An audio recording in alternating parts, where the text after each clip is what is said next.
Hello बच्चों, hello, welcome to Doubtnut पर आप सभी का बहुत बहुत स्वागत है। हेलो, कैसे हो आप सब?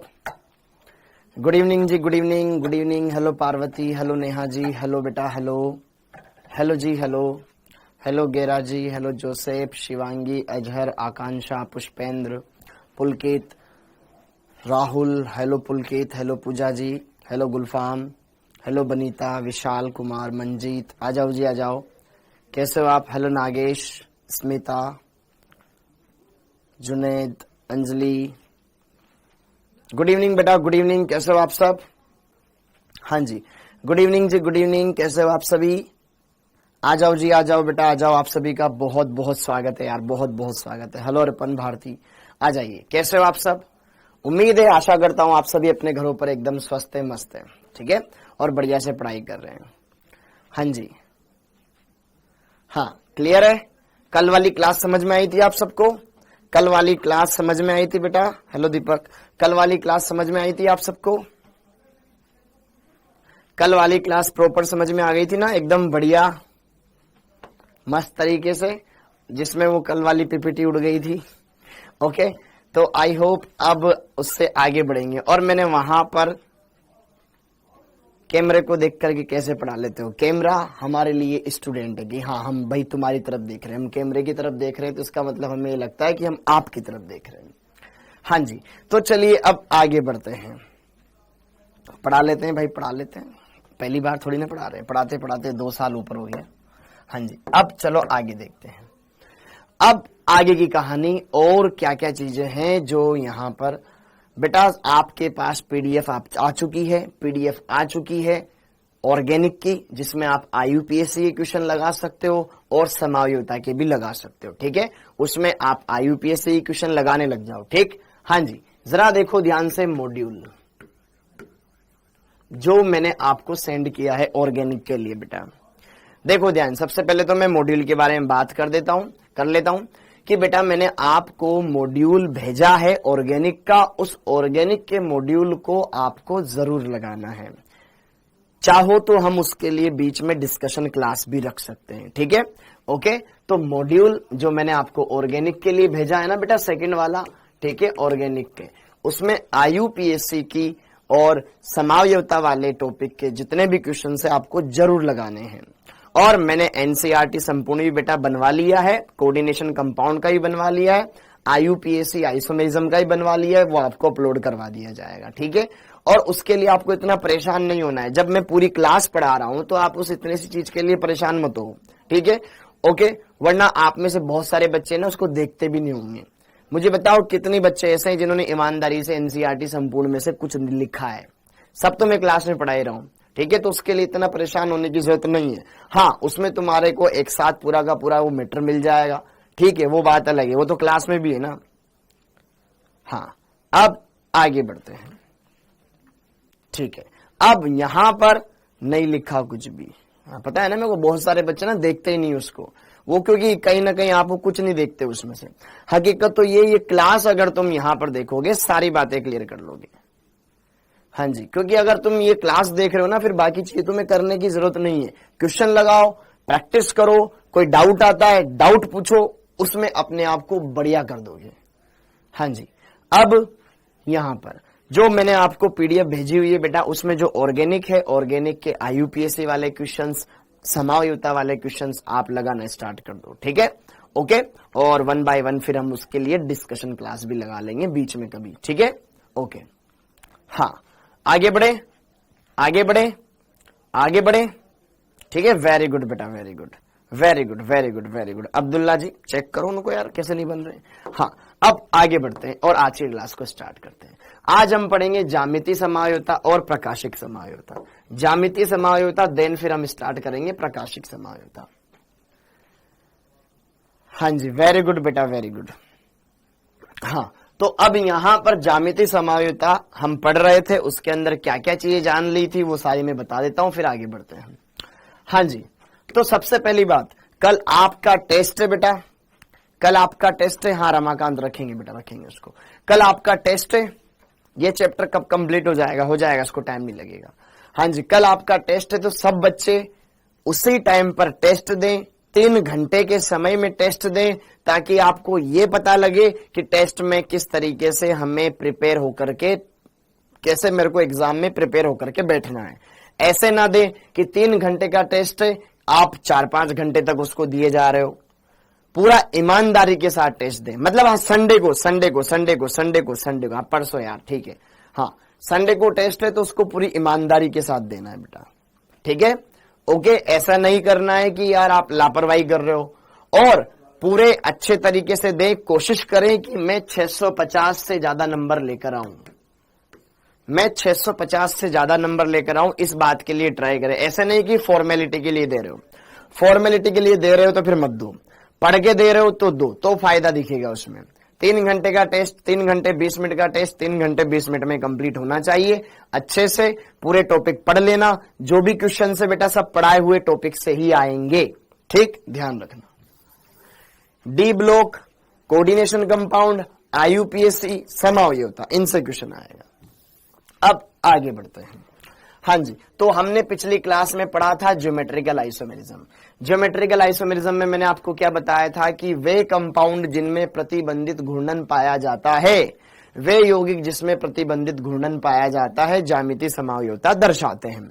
सबसे पहले अगर मैं बात करूं एल्कीन के अंदर, कार्बन कार्बन द्विबंध होता है, तो इनमें क्या होता है बेटा कि ये जो एक सिग्मा बंध है दोनों कार्बन के बीच में, तो ठीक है, लेकिन दोनों कार्बन के बीच में क्या है, पाई बंध बना हुआ है। दोनों कार्बन के बीच में क्या बना हुआ है, पाई बंध बना हुआ है। जैसे ही अगर मैं एक कार्बन को रोक करके दूसरे को घुमाऊंगा तो वहां पर बंध टूट जाएगा, पाई बंध, ठीक है, ओके, पाई बंध टूट जाएगा तो फिर इसमें प्रतिबंधित घूर्णन, इसका मतलब। तो जहां पर अगर प्रतिबंधित घूर्णन होता है वो ज्यामितीय समावयवता दर्शा सकते हैं। तो यहां पर जैसे कि ये वाला कंपाउंड ज्यामितीय समावयवता दर्शाएगा, ये कंपाउंड ज्यामितीय समावयवता दर्शाएगा। अब खैर उसके अंदर फिर क्या चेंज अलग था, पहली बात कि यार जिसमें प्रतिबंधित घूर्णन होता है, जैसे कि carbon double bond carbon, carbon double bond nitrogen, nitrogen double bond nitrogen, या फिर चक्रीय यौगिक ज्यामितीय समावयवता दर्शाते थे।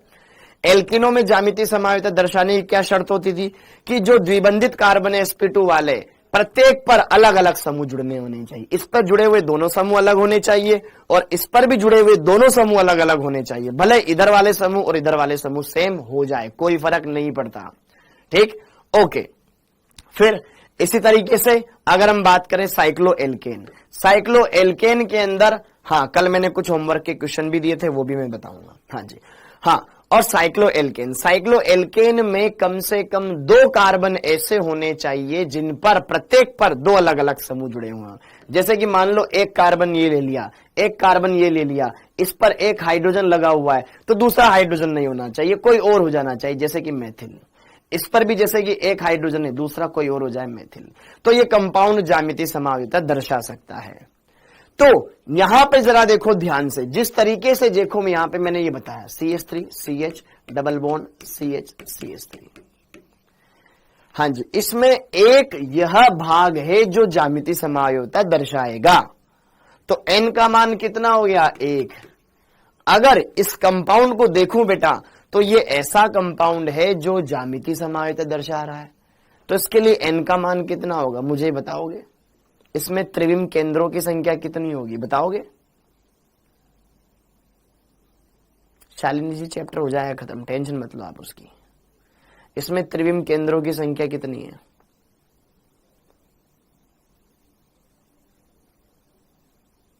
कितनी है त्रिविम केंद्रों की संख्या? 1 है कि 2 है?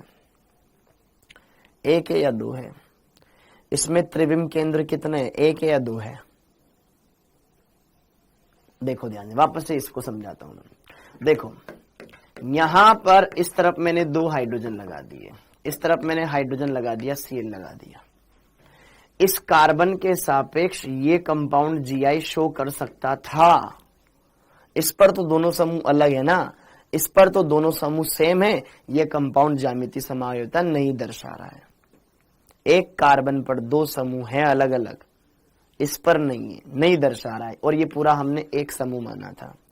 तो उस तरीके से इधर देखो, इस कार्बन पर दोनों समूह अलग है, इस पर सेम होते तो दर्शाता क्या? नहीं दर्शाता। मतलब पूरा का पूरा ये एक सिस्टम माना जाएगा, ये पूरा का पूरा n बराबर 1 होगा, जैसे हमने यहाँ पे डबल बॉन्ड को देख करके बोला, हाँ या ना। जैसे यहाँ पे डबल बॉन्ड है, यहाँ वलय है, वलय को डबल बॉन्ड मान लो, वलय को डबल बॉन्ड मान लो। डबल बॉन्ड में इधर वाले कार्बन से भी 2 अलग समूह, इधर वाले कार्बन से भी 2 समूह। सेम वलय में भी 2 कार्बन है, एक कम से कम उन पे इधर भी 2 समूह अलग, इधर भी 2 समूह अलग, खत्म। पूरी वलय एक केंद्र मानी जाएगी, पूरी वलय एक केंद्र मानी जाएगी, पूरी वलय एक केंद्र मानी जाएगी। यस और नो, यस और नो, क्लियर हो गया बेटा? कहीं से भी दो टेस्ट में, उससे क्या मतलब है, आपको तो करना है ना, ठीक है, वेरी गुड, हाँ जी, क्लियर हो गया मामला। तो पूरी वलय को एक ही मान करके आप सोल्व करेंगे, इतनी बात क्लियर हो गई? ओके, तो ये हमने देखा था। फिर इन पर कुछ हमने यहां पर फॉर्मूले भी देखे थे। फिर मैंने आपको क्या बताया था, जीआई ज्ञात करने के फॉर्मूले बताया था कि अगर अणु असम्मित है 2 की पावर n लगा दो, और अगर अणु सम्मित है तो फिर जीआई कैलकुलेट करने का फॉर्मूला था 2 की पावर n-1 प्लस 2 की पावर p-1 प्लस 2 की पावर p-1। अगर n सम संख्या है तो p की जगह n/2 कर दो, और अगर n विषम संख्या है तो p की जगह n+1/2 कर दो, फिर मान निकाल लो, हाँ या ना? ओके, क्लियर हो गया? फिजिकल केमिस्ट्री खत्म हो गई क्या? आपको भी तो पता होगा ना कितने चैप्टर पढ़े अपने फिजिकल केमिस्ट्री में, ठीक है, हाँ जी। अब आगे की कहानी, अब आगे की कहानी, हाँ, अब जरा देखो ध्यान से। फिर मैंने आपको कल कुछ क्वेश्चंस दिए थे, कल मैंने आपको कुछ क्वेश्चंस दिए थे, कल मैंने आपको कुछ क्वेश्चंस दिए थे आप मेरे को, हाँ, कल मैंने आपको कुछ क्वेश्चंस दिए थे बेटा, हाँ जी, कल मैंने आपको कुछ क्वेश्चंस दिए थे, हाँ जी। और वो क्वेश्चंस एक बार मेरे को आप सेंड कर दो, किसने सेंड की तो किए थे मुझे यार, हाँ जी, कल मैंने आपको कुछ क्वेश्चंस दिए थे, हाँ, ठीक है, कल मैंने आपको कुछ क्वेश्चंस दिए थे, वो क्वेश्चंस लगाए, उसमें बताया था मैंने निम्न में से कौन जीआई दर्शाएगा और जीआई केंद्रों की संख्या कितनी है। हाँ जी, पहला कंपाउंड ये था, पहला कंपाउंड ये था, यहाँ डबल बॉन्ड था, फिर यहाँ पे डबल बॉन्ड, फिर 2 मेथिल समूह थे, ओके। फिर दूसरा कंपाउंड ऐसा था, ठीक है बेटा ने 6 कार्बन की वलय बना रखी है, जबकि मैंने 5 कार्बन की बनवाई थी यहाँ पे, ठीक है, डबल बॉन्ड, फिर यहाँ पे H था और यहाँ पर Me था। फिर अगला कंपाउंड मैंने ऐसा दिया हुआ था, ठीक, यहाँ पर ये मैंने यहाँ पर 5 कार्बन की वलय बनाई थी ऐसी, फिर यहाँ पे डबल बॉन्ड बनाया था, फिर यहाँ पर H और यहाँ पर CH3 बनाया था, और यहाँ पर क्या लगा रखा था, मेथिल लगा रखा था। क्लियर है मामला? ओके। और फिर यहाँ पर एक कंपाउंड मैंने ये दिया था, फिर यहाँ पर ये मैंने देखो साइक्लोहेक्सेन बना रखा था, फिर यहाँ पर एक डबल बॉन्ड लगा रखा था और यहाँ पर मेथिल लगा रखा था, ठीक है। और एक कंपाउंड मैंने ये दे रखा था E, CH3, फिर यहाँ पर CH डबल बॉन्ड CH, फिर CH डबल बॉन्ड CH, फिर CH डबल बॉन्ड CH2, ये दे रखा था। हाँ जी, कल की स्लाइड आधी आई है, तो तुषार उसमें क्या लिखा हुआ था? तुषार कल वाली स्लाइड में क्या लिखा हुआ था? तुषार कल वाली स्लाइड में क्या लिखा हुआ था कि पूरी बची हुई पार्ट आप वीडियो देख करके लिख लो, ठीक। हाँ जी, अब जरा देखो, ध्यान सुनना मेरी बात, सुनना मेरी बात, सुनना मेरी बात, सुनना मेरी बात। ओके, अब थोड़ी देर ना तुम्हें थोड़ा सा कंट्रोल करना पड़ेगा। ये कुछ क्वेश्चंस मैंने आपको दिए थे एज अ होमवर्क, आपको इसमें बताने थे कि कितने इसमें त्रिविम केंद्र है, कितने त्रिविम केंद्र है। त्रिविम केंद्र मतलब जिनके सापेक्ष ये ज्यामिति त्रिविम समावयवता दर्शा रहा है। त्रिविम समावयवता का ही पार्ट है ज्यामिति समावयवता, ठीक है, ओके। तो पहली बात, अगर मैं पहले क्वेश्चन को देखूं बेटा, तो पहले क्वेश्चन के अंदर देखो यहां पर द्विबंध है, एक एल्कीन दिखाई दे रही है। एल्कीन में ज्यामिति समावयवता तब होती है जब प्रत्येक द्विबंधित कार्बन से अलग अलग समूह जुड़े होते हैं। यहां पे दोनों समूह सेम है, ये तो जीआई ही नहीं दर्शाएगा, तो इसका सिर्फ यही कंपाउंड बनेगा, दूसरा नहीं बन सकता, ठीक है, ओके। इस कंपाउंड में देखो जरा, यहां पर इस कार्बन पर इधर तो एक हाइड्रोजन और एक मेथिल जुड़ा हुआ है, लेकिन इस तरफ में जाऊं, यहां CH2, यहां CH2, इधर CH2, इधर CH2 सेम है, ये भी जीआई नहीं दर्शाएगा, इसका सिर्फ यही यौगिक बनेगा, कोई दूसरा नहीं बन सकता, ठीक। अगर मैं बात करूं इस थर्ड वाले की, तो जरा देखिए ध्यान से, यह है एक एल्कीन, यह है एक एल्कीन, यह है एक एल्कीन। अब इस एल्कीन के अंदर जरा देखो, इस कार्बन से एक हाइड्रोजन जुड़ा हुआ है, एक मेथिल जुड़ा हुआ है, अलग हो गया, दो अलग समूह जुड़ गए इधर। अब इस वाले कार्बन से भी दो अलग समूह जुड़े होने चाहिए, इधर गया CH मिला, इधर गया CH2 मिला, हो गया डिफरेंस। इस डबल बॉन्ड के सापेक्ष इस सापेक्ष ज्यामितीय समानता होगी। ठीक है, मामला क्लियर हो गया? ओके। अब आप ये सोचो, सर ये जो साइक्लो एल्केन बन रहा है ये भी तो ज्यामितीय समायोजकता दर्शाना चाहिए। तो बेटा यहां पे जरा देखो ध्यान से, साइक्लो एल्केन में ज्यामितीय समायोजकता दर्शाने के लिए शर्त क्या होती है? कम से कम दो कार्बन ऐसे होने चाहिए जिन पर अलग अलग समूह जुड़े हुए हो। यहां पर एक ही कार्बन है, ठीक है। और दूसरी बात, ये तो कार्बन ही डबल बॉन्डेड है, साइक्लो एल्केन में सारे कार्बन sp3 होते हैं, ये sp2 है, ठीक। तो यहां पर यही होगा आपका यहां पर त्रिविम केंद्र। तो यहां पर n का मान कितना हो गया? 1। और ये अणु कैसा है? असममित है, इधर रिंग है उधर रिंग ही नहीं है, असममित है, असममित है। तो आप क्या फॉर्मूला लगाओगे? 2 की पावर n, 2 की पावर n, तो 2 की पावर 1 बोले तो 2, इसके दो ही रूप बनेंगे, ठीक है। अब इधर देखो ध्यान से, यहां पर ये वाला क्वेश्चन ध्यान से देखो, इसमें ये डबल बॉन्ड वलय से बाहर है कि नहीं है? है। तो यहां पर ये वाला एक पूरा त्रिविम केंद्र रहेगा, ये वाला यहां पे ये पाई बंद, और यहां पर ये डबल बॉन्ड है ना, ये GI शो करेगा। और दूसरी बात, ये है साइक्लो एल्केन, ये है cycloalkane. Cycloalkane, cycloalkane में वलय पर कम से कम दो कार्बन ऐसे होने चाहिए जिन पर अलग अलग समूह जुड़े हुए हों। इस कार्बन पर देखो, एक ये समूह जुड़ा हुआ है, दूसरा हाइड्रोजन। इस कार्बन पर एक मेथिल जुड़ा हुआ है, दूसरा जुड़ा हुआ है हाइड्रोजन। क्या ये GI शो कर सकता है? यस। तो यहां पर ये एक पूरा, ये भी एक सिस्टम हो गया ना, इसमें दो पार्ट है, एक तो यह वाला भाग भी GI शो कर रहा है और एक यह वाला भाग भी GI शो कर रहा है। तो n बराबर बेटा यहां पर क्या होगा? 2 होगा। और यह एक असममित अणु है, यहां डबल बॉन्ड है, यहां कुछ और है, असममित अणु। असममित है तो GI कैलकुलेट करने का फॉर्मूला है 2 की पावर n, तो 2 की पावर 2 बोले तो 4, इसका आंसर हो जाएगा। और ये जो कंपाउंड है एकदम सिंपल है, बेसिक सा है, हो गया। अब जैसे ही मान लो एक क्वेश्चन अपन और करते हैं, फिर आगे बढ़ते हैं, ठीक। अच्छा, ये वाला मैंने क्लास में करवाई दिया था, ये वाला भाग GI शो करेगा, ये वाला भाग GI शो करेगा, ये वाला भाग GI शो नहीं करेगा, क्योंकि कोने पे CH2 लिखा हुआ है। तो n बराबर कितना हुआ? 2 हुआ। असममित है, GI का फॉर्मूला लगा दो, 2 की पावर 2, 2 की पावर 2 बोले तो 4, आंसर आ जाएगा। इतनी बातें हमने देख ली थी। अब एक क्वेश्चन और करते हैं, क्वेश्चन करो, एक क्वेश्चन और कर लो, फिर आगे बढ़ते हैं। हाँ जी, और देखो ध्यान से, एक बात और मैं बता देता हूं, आज 12 बजे मैंने YouTube पर IUPAC और समावयवता पर क्वेश्चन करवाए बेटा, और वो भी तुम्हें ध्यान में रख करके, ठीक है। आज 12 बजे YouTube पर मेरी एक क्लास हुई थी जिसमें मैंने कुछ क्वेश्चंस करवाए थे IUPAC के पर और समावयवता पर। तो आप अगर समय मिले तो उस क्लास को जरूर देख लेना, ठीक है। क्वेश्चन जरूर लगा लेना, ठीक है। क्वेश्चन लगा लोगे तो आपको बहुत ज्यादा फायदा मिलेगा, क्योंकि कुछ क्वेश्चंस उसमें बहुत अच्छे अच्छे थे जो मैं यहाँ पे क्लास में नहीं करवा पाया, ठीक है। मैंने वहां पे करवाए हुए, आप देख लेना अच्छे से। अब एक क्वेश्चन लिखो, हेप्टा 2,5 डाइईन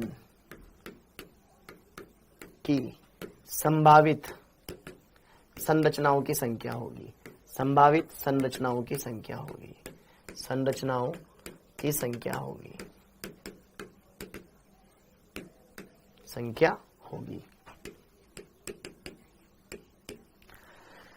हेप्टा 2,5 डाइईन। अब हेप्ट मतलब 7 कार्बन, जिसमें 2 पर और 5 नंबर पर डबल बॉन्ड है, तो इसके कितने स्ट्रक्चर पॉसिबल है ये हमसे पूछा गया है। तो सबसे पहले मैं क्या करूंगा, इसकी संरचना बनाऊंगा। हेप्ट मतलब 7 कार्बन, 1 2 3 4 5 6 7, इसके 2 नंबर पर डबल बॉन्ड लगाना है, ठीक है। और 5 नंबर पर 1 2 3 4 5 ये डबल बॉन्ड लगा दिया। ओके, तो इसके अब बाकी संयोजकता हाइड्रोजन से पूरी करा दो। यहां पे CH3 आ जाएगा, यहां पे H आ जाएगा, यहां पे H आ जाएगा, यहां CH2 आ जाएगा, यहां CH आ जाएगा, यहां CH आ जाएगा और यहां पे CH3 आ जाएगा। ये कंपाउंड मेरे पास बन गया। अब आप इस कंपाउंड को देख करके आराम से ये चेक कर सकते हो कि यार इसके अंदर क्या होगा, इसकी मैं संरचना। अब देखो सूत्र का नाम दे दिया, यहां पर फॉर्मूले का नेम दे दिया। इस नेम के साथ खिलवाड़ नहीं करना है आपको, नाम चेंज नहीं करना। अगर सिर्फ ये बोलता, इसका अणुसूत्र दे देता मेरे को, जो भी इसका अणुसूत्र बन रहा है, अगर इस कंपाउंड का मुझे अणुसूत्र दे दिया जाता, जैसे कि मान लो इस कंपाउंड का अणुसूत्र बनेगा C7H12 बनेगा। देखो 3 4 5 6 7 8 9 12, ठीक है, ये C7H12 इसका फॉर्मूला बनेगा। ठीक है, अब ये अणुसूत्र दे देखा, इससे तो मैं कुछ भी बना सकता हूं, लेकिन मेरे को बेटा अणुसूत्र नहीं दिया है, मुझे यही संरचना दी है और इसी संरचना के अंदर देख करके मुझे बताना है कि इसके कितनी संभावित संरचनाएं हो सकती है। ठीक है, कितने इसके संभावित समावयवी हो सकते हैं। सर अब देखो ध्यान से, यहां पर संरचना में तो मैं कोई चेंज नहीं कर सकता। ठीक, अच्छा, संभावित संरचनाओं की जगह कंफ्यूज करने के लिए संरचना है, यहां पे लिख लो समावयवी, समावयवी, समावयवी, क्योंकि संरचना तो बदल नहीं सकती, क्योंकि नाम दे रखा है। नाम तो यही बनना चाहिए जब भी तुम कोई भी कंपाउंड बनाओगे, तो बस इसमें क्या होगी, उनकी व्यवस्था बदलेगी। परमाणुओं की व्यवस्था, अणुसूत्र समान रहेगा, संरचना सूत्र रहेगा, बस त्रिविम व्यवस्था बदलनी है, मतलब त्रिविम समावयवी देखने इसके अंदर। और जिसमें डबल बॉन्ड है उसमें क्या देखते हैं, ज्यामिति समावयवता। तो इसमें डबल बॉन्ड है बेटा, तो यहां पे एक द्विबंध तो ये है, इस कार्बन से एक H एक CH3, इस कार्बन से एक H इधर अलग समूह जुड़ा हुआ है, तो इस डबल बॉन्ड के सापेक्ष ये अणु ज्यामिति समावयवता दर्शाएगा। यस, इस डबल बॉन्ड के सापेक्ष भी ये ज्यामिति समावयवता दर्शाएगा। तो n का मान हो गया 2, n का मान हो गया 2। और ये दिखने में कैसा लग रहा है, बीच में CH2 है, इधर डबल बॉन्ड, इधर डबल बॉन्ड, फिर इधर CH3, इधर CH3, सममित है, सममित है। पहली बात तो यह एक सममित है, ओके, और n बराबर 2 है, तो सममित है, n बराबर 2 वाला फॉर्मूला लगाएंगे। GI कैलकुलेट करो, GI कैलकुलेट करो, 2 की पावर n-1 प्लस 2 की पावर p-1, 2 की पावर n की जगह क्या रखोगे, 2 - 1।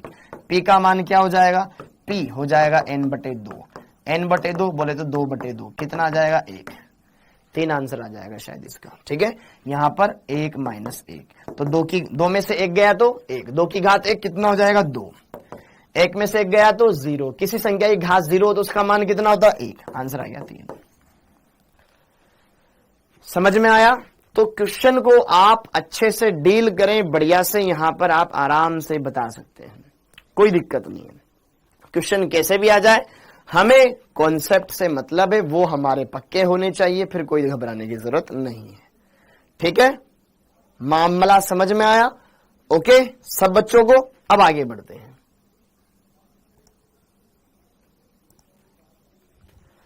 हाँ जी, ठीक है बेटा, ओके। अब जैसे कि मैं बात करूं आपसे, ऐसे ही रफली पूछ रहा हूं, इसके कितने ज्यामिति समावयवी बनेंगे, इसके कैसे इसके कितने, हाँ, इसकी 3 संरचना तो यही बनेगी, लेकिन इसमें सिस ट्रांस वैसे बनता है। हाँ जी, इसके कोई ज्यामिति समावयवी बनेंगे?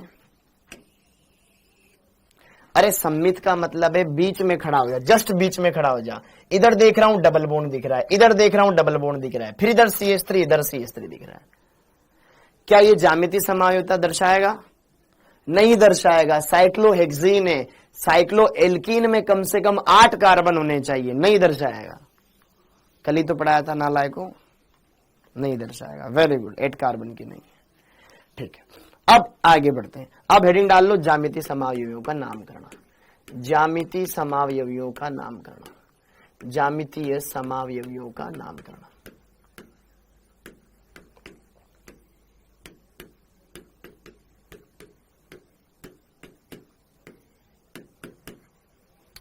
हाँ जी, ज्यामितीय समावयवियों का नाम करना। CH2 का क्या किस पार्ट में रहेगा? अरे बीच में रख लो ना उसको। CH2 का क्या करोगे? 4 डालोगे बीच में, यहां पे जस्ट इसको काट दो। इधर जितने कार्बन इसके उधर भी इतने कार्बन है ना। 7 बच्चे खड़े हुए, 1 2 3 4 5 6 7, ये जस्ट बीच में आ गया। इधर भी एक बच्चा इसके, इधर भी एक बच्चा इसके, इधर भी 3 बच्चे, इधर भी 3 बच्चे, सेम सेम, तो सम्मित हो गया ना। क्या यार, ठीक है, ओके। अब आगे देखो ध्यान से, ज्यामितीय समावयवियों का नामकरण बेटा, ठीक है। सम्मित देख लो, इधर जो भी है वैसा इधर हो, तो सम्मित है। हाँ जी, क्लियर हो गया। अब आगे देखते हैं, अब आगे देखते हैं,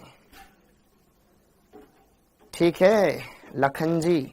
अब आगे पढ़े, कितना हो गया बेटा? अभी स्टार्ट ही करवाया है, ठीक है। इससे पहले कल वाला क्वेश्चन था, ये यहां से पढ़ाया है, 1 2 और फिर ये। अब हेडिंग डाल लेते हैं, ज्यामितीय समावयवियों का नामकरण। तो ज्यामितीय समावयवियों का नामकरण सिस ट्रांस भी किया जाता है और EZ नामकरण भी किया जाता है, और ऑक्सीम में और एजो यौगिकों में कुछ और नामकरण होता है, वो तीनों देखेंगे। तो सबसे पहले हेडिंग डाल लो सिस ट्रांस नामकरण। सिस ट्रांस बोले तो सिस को बोलते हैं बेटा समपक्ष, ट्रांस को बोलते हैं विपक्ष। समपक्ष विपक्ष नामकरण पद्धति, सिस ट्रांस नामकरण। नागेंद्र नागर सर, आपने होमवर्क का एक क्वेश्चन गलत करा दिया है। होमवर्क का एक क्वेश्चन गलत करा दिया है। कौन सा गलत करा दिया है?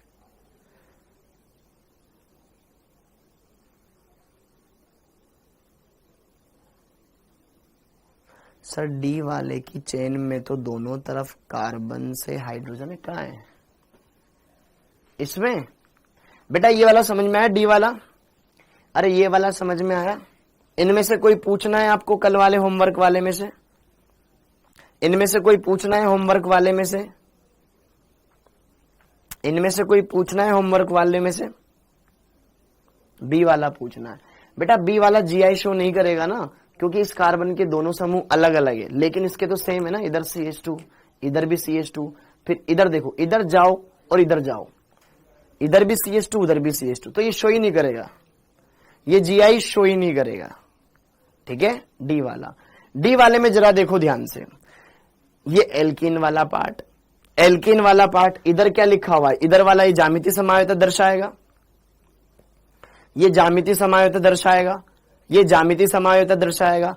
और अगर इधर देखो ध्यान से, इधर ये है साइक्लोएल्केन। साइक्लोएल्केन में ज्यामितीय समावयवता दर्शाने के लिए कम से कम 2 कार्बन ऐसे होने चाहिए जिन पर प्रत्येक पर अलग समूह जुड़ा हुआ हो। यहां पर एक मेथिल है, एक हाइड्रोजन है, अलग हो गया। कोई और देखे ऐसा? देखो यहाँ पे इस कार्बन पर एक हाइड्रोजन, एक ही अलग समूह जुड़ा हुआ है, तो ये पूरा साइक्लोएल्केन एक पार्ट माना जाएगा। तो एक त्रिविम केंद्र ये है और एक त्रिविम केंद्र ये है, n बराबर 2 हुए, असम्मित है, तो जी यहां से फॉर्मूला लगा के निकाल लेंगे, ठीक है।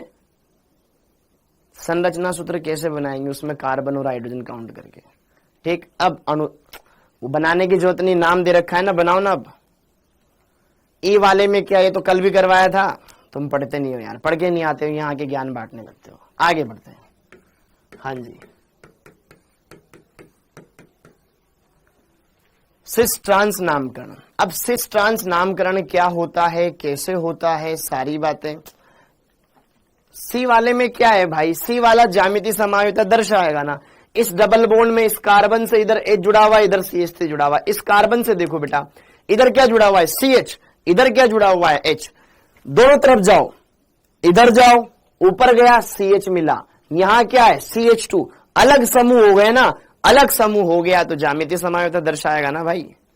कैसे बच्चे हो यार, कोई बात नहीं। सिस और ट्रांस, एल्कीन में सिस ट्रांस नामकरण कैसे किया जाता है? यदि द्विबंध, ठीक है, हाँ जी, सिस ट्रांस नामकरण, तो इसमें लिखो, यदि समान समूह द्विबंध के एक और हो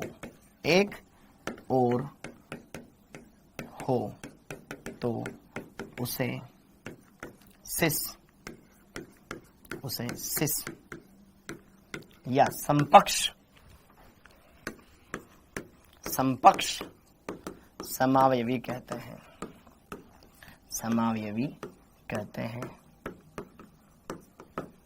यदि समान समूह, लिखो बेटा जो मैं लिखवा रहा हूं बस उसी को, यदि समान समूह द्विबंध के विपरीत ओर हो तो उसे ट्रांस समावयवी, ट्रांस बोले तो विपक्ष, तो उसे ट्रांस समावयवी, विपक्ष समावयवी कहते हैं।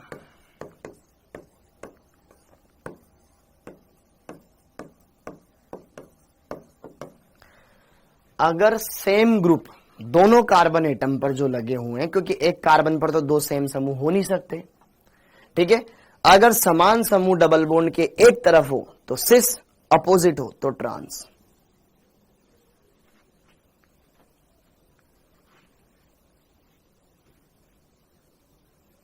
हाँ जी, क्लियर हो गया?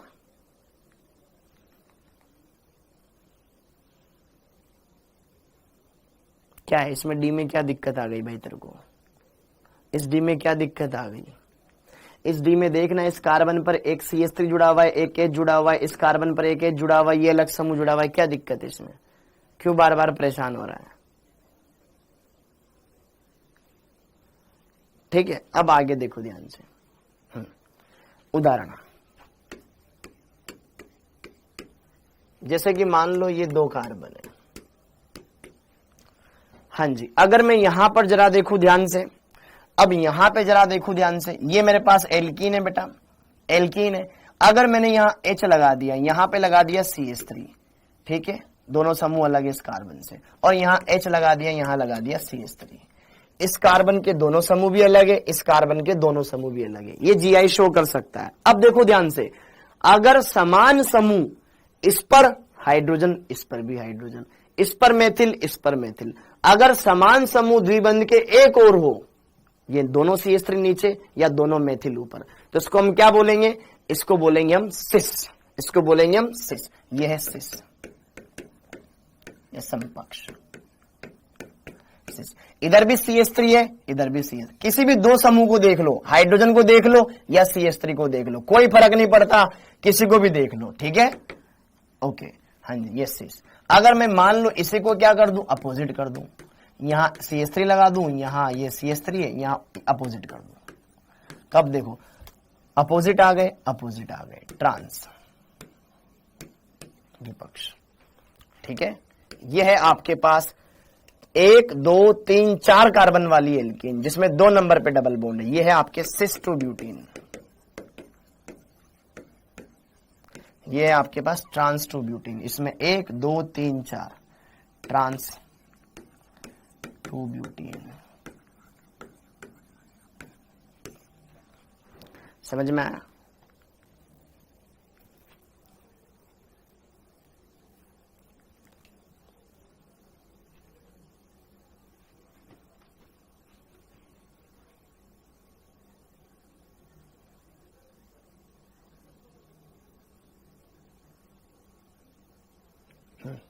आगे देखो,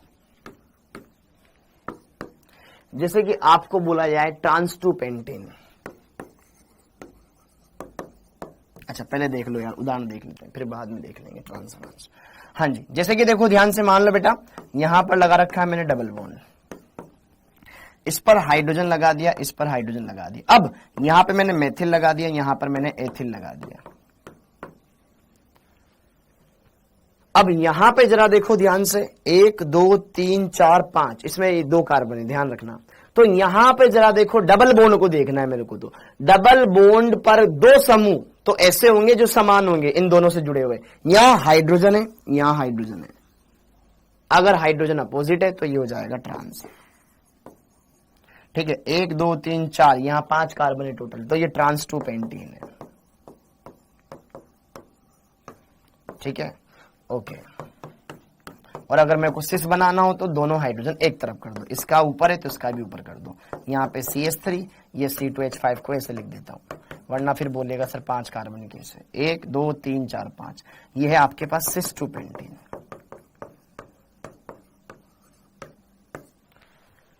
ठीक है, तो सिस और ट्रांस आप आराम से देख सकते हो। सिस और ट्रांस में कोई ज्यादा दिक्कत वाली बात नहीं है।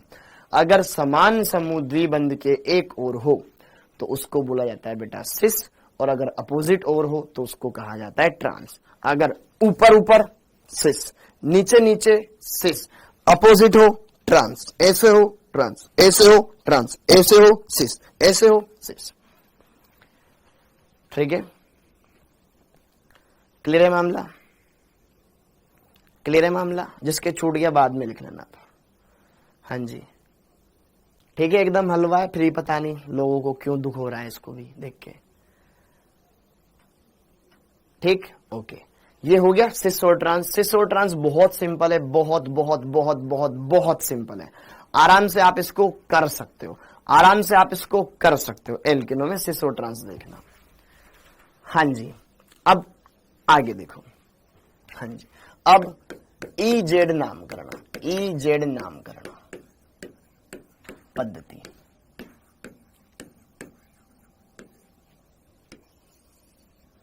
EZ नामकरण पद्धति, EZ नामकरण पद्धति, EZ नामकरण पद्धति। अगर सब अलग हो जाएंगे तो फिर सिस ट्रांस तो लगाएंगे नहीं, फिर EZ देखेंगे। EZ नामकरण पद्धति,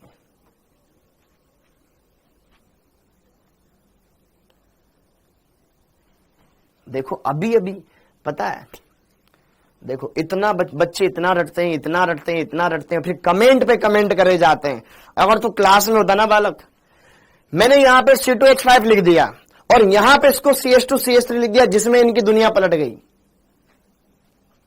जबकि मैंने बोला था कि ये C2H5 और CH2 CH3 एक ही बात होती, इतना मत रटा कर। नहीं देख रहा तुम्हारे कमेंट, जाओ बोल दो जिसको बोलना है। ठीक है, अब आगे बढ़ते हैं, अब आगे बढ़ते हैं। EZ नामकरण, EZ नामकरण। अगर हम बात करें EZ नामकरण के बारे में, EZ नामकरण क्या होता है इसके बारे में हम बात करें, किस तरीके से हम इसको समझ सकते हैं, आइए बात करें। हाँ जी, EZ नामकरण के अंदर देखो ध्यान से, अगर मान लो जैसे कि मेरे पास ये डबल बॉन्ड वाला सिस्टम है, मेरे को इसमें ज्यामिति समायोजकता दर्शानी, मैंने यहाँ पे फ्लोरीन लगा दिया, यहाँ क्लोरीन लगा दिया, यहाँ ब्रोमीन लगा दिया, यहाँ आयोडीन लगा दिया। अब ज्यामिति समायोजकता तो ये भी दर्शा रहा है, गुरुजी इस कार्बन पर भी दोनों समूह अलग है, इस कार्बन पर भी दोनों समूह अलग है। हाँ, ज्यामिति समायोजकता तो दर्शा रहा है। अब मैं आपसे पूछूं कि ये सिस है कि ट्रांस है? आपने बताया था कि अगर दो समूह समान हो और वो एक और हो तो सिस, अपोजिट हो तो ट्रांस। इधर फ्लोरीन है उधर नहीं है, इधर क्लोरीन है उधर नहीं है, उधर ब्रोमीन है इधर नहीं है, तो इसमें तो सिस ट्रांस कैसे बताऊं? फिर हम EZ नामकरण देखते हैं, फिर EZ नामकरण देखा जाता है। तो जरा देखो ध्यान से, सिस और ट्रांस की तरह ही होता है EZ। अब EZ, E का मतलब होता है इंटेजन, नाम पे नहीं जाना है, ठीक है, ये वैज्ञानिकों ने रखे हुए। इंटेजन, इंटेजन, इंटेजन मतलब होता है अपोजिट।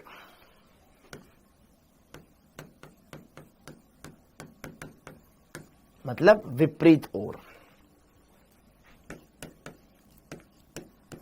विपरीत ओर।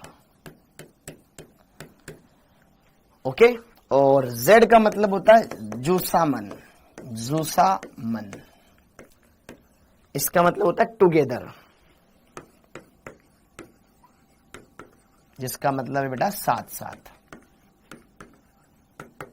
या फिर इसको अपन लिख लेते समझने के लिए एक तरफ। हाँ जी, तो EZ नामकरण पद्धति साथ के साथ लिखते रहेंगे बढ़िया से, अच्छे से मैं टाइम दूंगा, लेकिन इतना भी स्लो नहीं लिखना है कि फिर आप बहुत ही स्लो हो जाएं, ठीक है। EZ नामकरण, EZ नामकरण में E मतलब होता है इंटेजन, इसके नाम से कोई मतलब नहीं होना चाहिए। इंटेजन का मतलब क्या होता है? विपरीत ओर। बस हमें E और Z नाम देना है उसको, E और Z, बस इतना समझना है। Z मतलब जूसामन, जूसामन मतलब होता है टुगेदर, जो एक ही तरफ हो, मतलब साथ साथ हो। अब जरा देखो ध्यान से, हम किसको ई बोलेंगे, किसको जेड बोलेंगे। तो यहां पे जरा देखो ध्यान से, मैं 2 पॉइंट लिखूंगा, इनको आपको लिखना है, फिर इनको मैं समझाऊंगा भी आगे। ठीक, यदि प्रत्येक कार्बन पर, प्रत्येक द्विबंधित कार्बन पर, प्रत्येक द्विबंधित कार्बन पर उच्च वरीय समूह, उच्च वरीय समूह, हाई प्रायोरिटी ग्रुप, उच्च वरीय समूह समान ओर हो, समान ओर हो, और हो, तो हम बोलेंगे जेड विन्यास। उसका विन्यास कैसा होगा, Z. If high priority atoms और group are present at the same side, ठीक है, ओके। और यदि प्रत्येक द्विबंधित कार्बन पर, ठीक है, यदि द्विबंधित, ठीक है, द्विबंधित कार्बन पर उच्च वरीय समूह, उच्च वरीय समूह विपरीत ओर हो, विपरीत ओर हो, तो उससे बोला जाता है ई विन्यास, ई विन्यास, ठीक है। फिर उसका विन्यास होता है ई, जेड और ई। तो आप तो ई का मतलब अपोजिट, विपरीत ओर, जेड मतलब सेम साइड, ऊपर या नीचे, ऊपर या नीचे, अपोजिट अपोजिट, ठीक है, सेम ही आ रहा है। तो जहां आप ट्रांस सोचते थे वहां ई सोच लेना, जहां सिस सोचते थे वहां जेड सोच लेना, काम बन जाएगा। अब देखो ध्यान से, सर ये वरीय वरीय वरीयता कैसे देते हैं, ये उच्च वरीय, ये उच्च वरीय, वरीयता कैसे दी जाती है ये बता दो हमें, तो फिर हमें समझ में आ जाएगा। अभी इस लाइन में आपको यही समझना है कि सर ये वरीयता क्या है, कैसे हमें पता चलेगा कौन उच्च वरीय कौन सा निम्न वरीय। तो उसके लिए हम पढ़ेंगे यहां पर एक नियम जिसको बोलेंगे वरीयता नियम। हाँ जी, तो हाँ जी, अब देखो ध्यान से, द्विबंधित कार्बन परमाणु, ठीक, अब यहां पे हम पढ़ेंगे CIP वरीयता नियम, वरीयता नियम, या जिसको सीक्वेंस रूल भी कहा जाता है इंग्लिश में, या CIP रूल, CIP नियम, CIP 3 वैज्ञानिक है, कॉन, इनगोल्ड, प्रिलोग, कॉन, इनगोल्ड, प्रिलोग, ये 3 वैज्ञानिक है बेटा। इन 3 वैज्ञानिकों ने ये वरीयता नियम बताया था। अब ये वरीयता नियम क्या बताया था इन्होंने, आइए 1 बाय 1 इसकी बात करते हैं।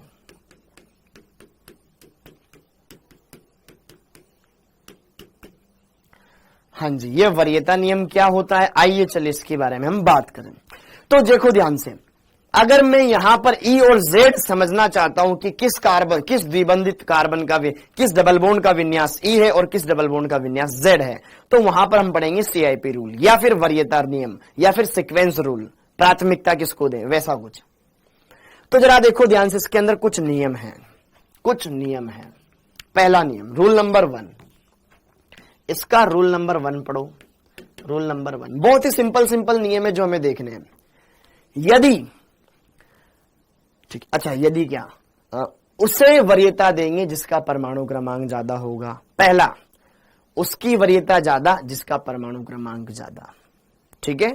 हर एक डबल बॉन्ड, जैसे कि मान लो एक डबल बॉन्ड है जिससे 2 समूह जुड़े हुए हैं, एक ऊपर जुड़ा हुआ है एक नीचे जुड़ा हुआ है, जिसका परमाणु क्रमांक ज्यादा दोनों में से उसको वरीयता दे देंगे, भाई इसको वरीयता मिलेगी। इन दोनों में से इसके हिसाब से देखेंगे। और इधर जो 2 समूह जुड़े हुए हैं, किसकी वरीयता ज्यादा, जिसका परमाणु क्रमांक ज्यादा, उसका ज्यादा कि इसका ज्यादा, जिसका परमाणु क्रमांक उसको वरीयता दे देंगे कि अगर मान लो इसका ज्यादा है तो इधर इस समूह के हिसाब से देखेंगे, ठीक है, ओके। रूल नंबर 1, हाँ जी, जिसका परमाणु क्रमांक अधिक, परमाणु क्रमांक अधिक उसकी वरीयता ज्यादा,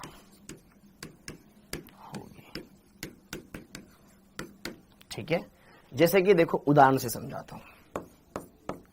ये डबल बॉन्ड हमने बनाया बच्चों, ठीक है, ओके। अगर मैंने यहाँ पे फ्लोरीन लिखा, यहाँ क्लोरीन लिखा, यहाँ ब्रोमीन लिखा, यहाँ आयोडीन लिखा, ये मैंने लिखा। अब मुझे क्या करना है, सिसो ट्रांस तो बता नहीं सकता, EZ बताना पड़ेगा। तो इस कार्बन के दोनों समूहों में से मैं किसी एक को वरीयता दूंगा। सेम इस तरफ भी इस कार्बन से जुड़े हुए दोनों समूहों में से किसी एक को वरीयता दूंगा, ठीक है, ओके। तो अगर मैं बात करूं यहां पर, यहां एक जुड़ा हुआ है फ्लोरीन, एक जुड़ा हुआ है क्लोरीन, तो जिसका परमाणु क्रमांक ज्यादा है, यहां फ्लोरीन 9 नंबर पे आता है और क्लोरीन आता है 17 पर, इसका परमाणु क्रमांक ज्यादा, इसको वरीयता मिलेगी। ये ब्रोमीन है, ये आयोडीन है, आयोडीन का परमाणु क्रमांक ज्यादा है, इसको वरीयता मिलेगी। वरीयता मिल गई। अब देखो उच्च वरीय समूह क्या डबल बॉन्ड के एक ही तरफ है कि अपोजिट है? एक ही तरफ है। अगर सेम साइड है तो उसको बोलेंगे हम Z, इसका विन्यास होगा Z। बस इतना सा देखना है और कुछ नहीं करना। और अगर मान लो जैसे कि सपोज करो यहां फ्लोरीन कर दिया, यहां क्लोरीन, यहां आयोडीन कर दिया, यहां ब्रोमीन कर दिया, तो अब पहली बात ज्यामिति समायोजिता दर्शा रहा है, यस दर्शा रहा है। यहां पर क्लोरीन को वरीयता मिलेगी, यहां आयोडीन को मिलेगी। अपोजिट साइड पर आ गए उच्च वरीय समूह, तो यहां पर बोलेंगे हम क्या, इसको E विन्यास। सिस ट्रांस ना बोल करके अब हम EZ पर बात कर रहे हैं। समझ में आ गया पहला रूल? ओके, अब अगली कहानी, ठीक है, एकदम मक्खन है, कोई दिक्कत नहीं आएगी, बस साथ के साथ नोट करते जाना है, ठीक, ऐसा नहीं कि टुकुर टुकुर लिख रहे हो। हाँ, रूल नंबर 1 कंप्लीट हो गया। E और Z को वरीयता देना आसान है। अब देखो rule number 2। Rule number 2, rule number 2। अब जरा देखो ध्यान से रूल नंबर 2। यदि सर मान लो, जैसे कि अभी एक और उदाहरण मैं यहां पे अभी लिखवा दूंगा आगे। यदि मान लो सर अगर यहां हाइड्रोजन दे रखा है और यहां समस्थानिक दे रखा है उसका, तो फिर परमाणु भार देखो, ठीक है, समस्थानिकों में परमाणु भार के आधार पर वरीयता दी जाती है। परमाणु भार के आधार पर वरीयता देते हैं, जिसका ज्यादा उसको वरीयता मिल जाएगी। जैसे कि देखो ध्यान से बेटा, यहां पर हाइड्रोजन जोड़ दिया, यहां जोड़ दिया ड्यूटेरियम, ठीक है, और यहां जोड़ दिया मैंने हाइड्रोजन, यहां जोड़ दिया मैंने मेथिल, ओके। तो हाइड्रोजन भी 1 नंबर पर आता है, ये भी 1 नंबर पे आता है, लेकिन ड्यूटेरियम भारी होता है, ठीक है, परमाणु भार ड्यूटेरियम का ज्यादा होता है, इसको वरीयता देंगे। 1H1 1H2 ड्यूटेरियम कहलाता है। ये हाइड्रोजन है, ये मेथिल को वरीयता देंगे क्योंकि कार्बन आ रहा है इस पे, ओके। तो उच्च वरीय समूह कैसे आ गए, सेम साइड आ गए। कैसे आ गए, सेम साइड आ गए। कैसे आ गए, सेम साइड आ गए। हाँ जी, उच्च वरीय कैसे आ गए, सेम साइड हो गए। तो यहां पे इसको क्या बोलेंगे हम, यहां पे बोलेंगे इसको Z विन्यास। क्लियर है मामला? ओके, सेम इसी तरीके से यहां जुड़ा हुआ है OH,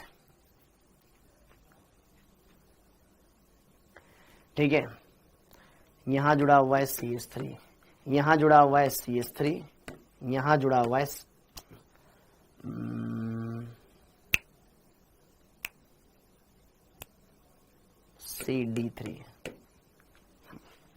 CD3 कार्बन से 3 हाइड्रोजन के बजाय तीनों के ड्यूटेरियम जुड़े हुए हैं।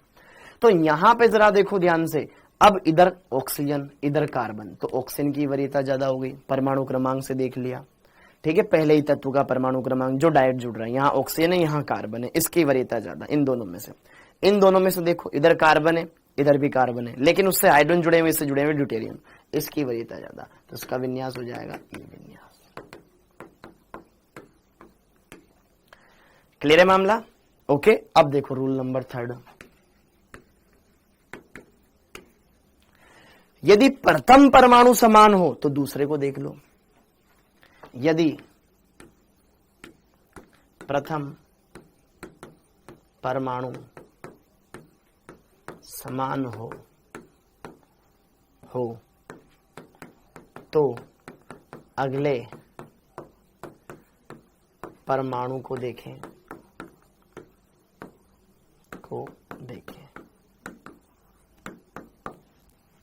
पहला सेम है तो नेक्स्ट पढ़ जाएं, ठीक है। यदि पहला परमाणु सेम है द्विबंध से जुड़ा हुआ तो फिर नेक्स्ट पे जाएं। जैसे कि देखो ध्यान से, यहां लिखा मैंने CH3, यहां लिखा मैंने CH2 CH3, यहां लिखा मैंने C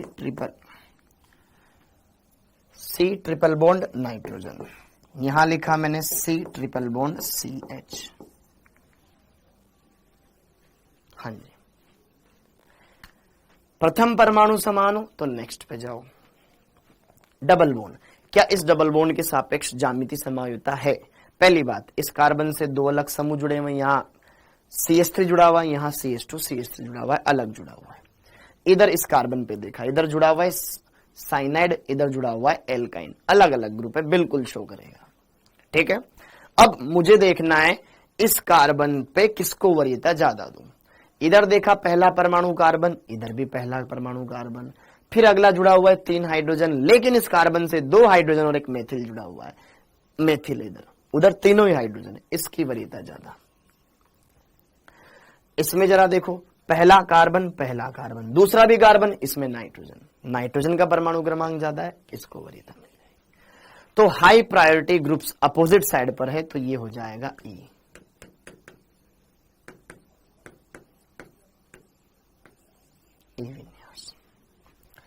क्लियर है क्या मामला? एकदम सिंपल है। ऐसे ही एक बात और देख लो, यहां लिखा हुआ है OMe, यहां लिखा हुआ है OET, ठीक है, यहां लिखा हुआ है OPH, ठीक है यार, क्यों कॉम्प्लेक्स कर रहे हैं, ठीक है, सिंपल सा यहां लिख लो H, यहां लिख लो Cl, ठीक है, वरना फिर पूछोगे ये क्या है। यहां पे जरा देखो ध्यान से, इस कार्बन पे जुड़ा हुआ है H और यहां जुड़ा हुआ है Cl, इसमें तो कोई दिक्कत नहीं, जिसका परमाणु क्रमांक ज्यादा है उसकी वरीयता ज्यादा। यहां ऑक्सीजन जुड़ा हुआ है एथिल समूह, यहां ऑक्सीजन जुड़ा हुआ है मेथिल समूह, इसकी वरीयता ज्यादा, तो ये हो जाएगा Z विन्यास।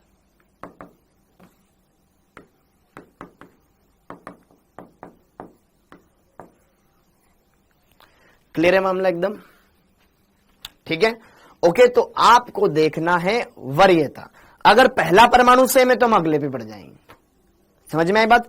अगर फर्स्ट एटम ही सेम है then check the next atom, उस पर देखो क्या क्या माजरा है, ओके, ये क्लियर हो जाएगा। हाँ जी, अब आगे बढ़ते हैं, तो 1 2 3, अब आता है रूल नंबर 4। यदि जैसे यहां पे बहुबंध था, मल्टीपल बॉन्ड था, ये तो सिंपल था, कुछ और हो, इधर भी ट्रिपल बॉन्ड था, इधर भी ट्रिपल बॉन्ड लिया था, सोच के लिया था मैंने उदाहरण। अब जरा देखो ध्यान से कुछ और, फटाफट से नोट कर लो इनको, फटाफट से नोट कर लो इनको, ठीक है, ओके। रूल नंबर 4,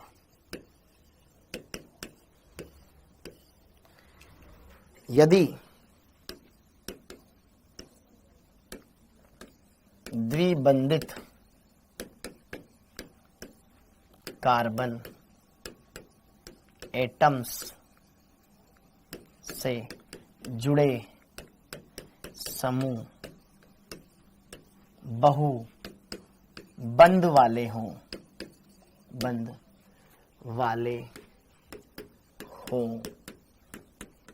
तो वैसे तुम्हारे इसमें से आने के चांस बहुत कम है, इस वाले केस में से, ठीक है, अभी तक तो नहीं आया है, बस लिख लो, ठीक है।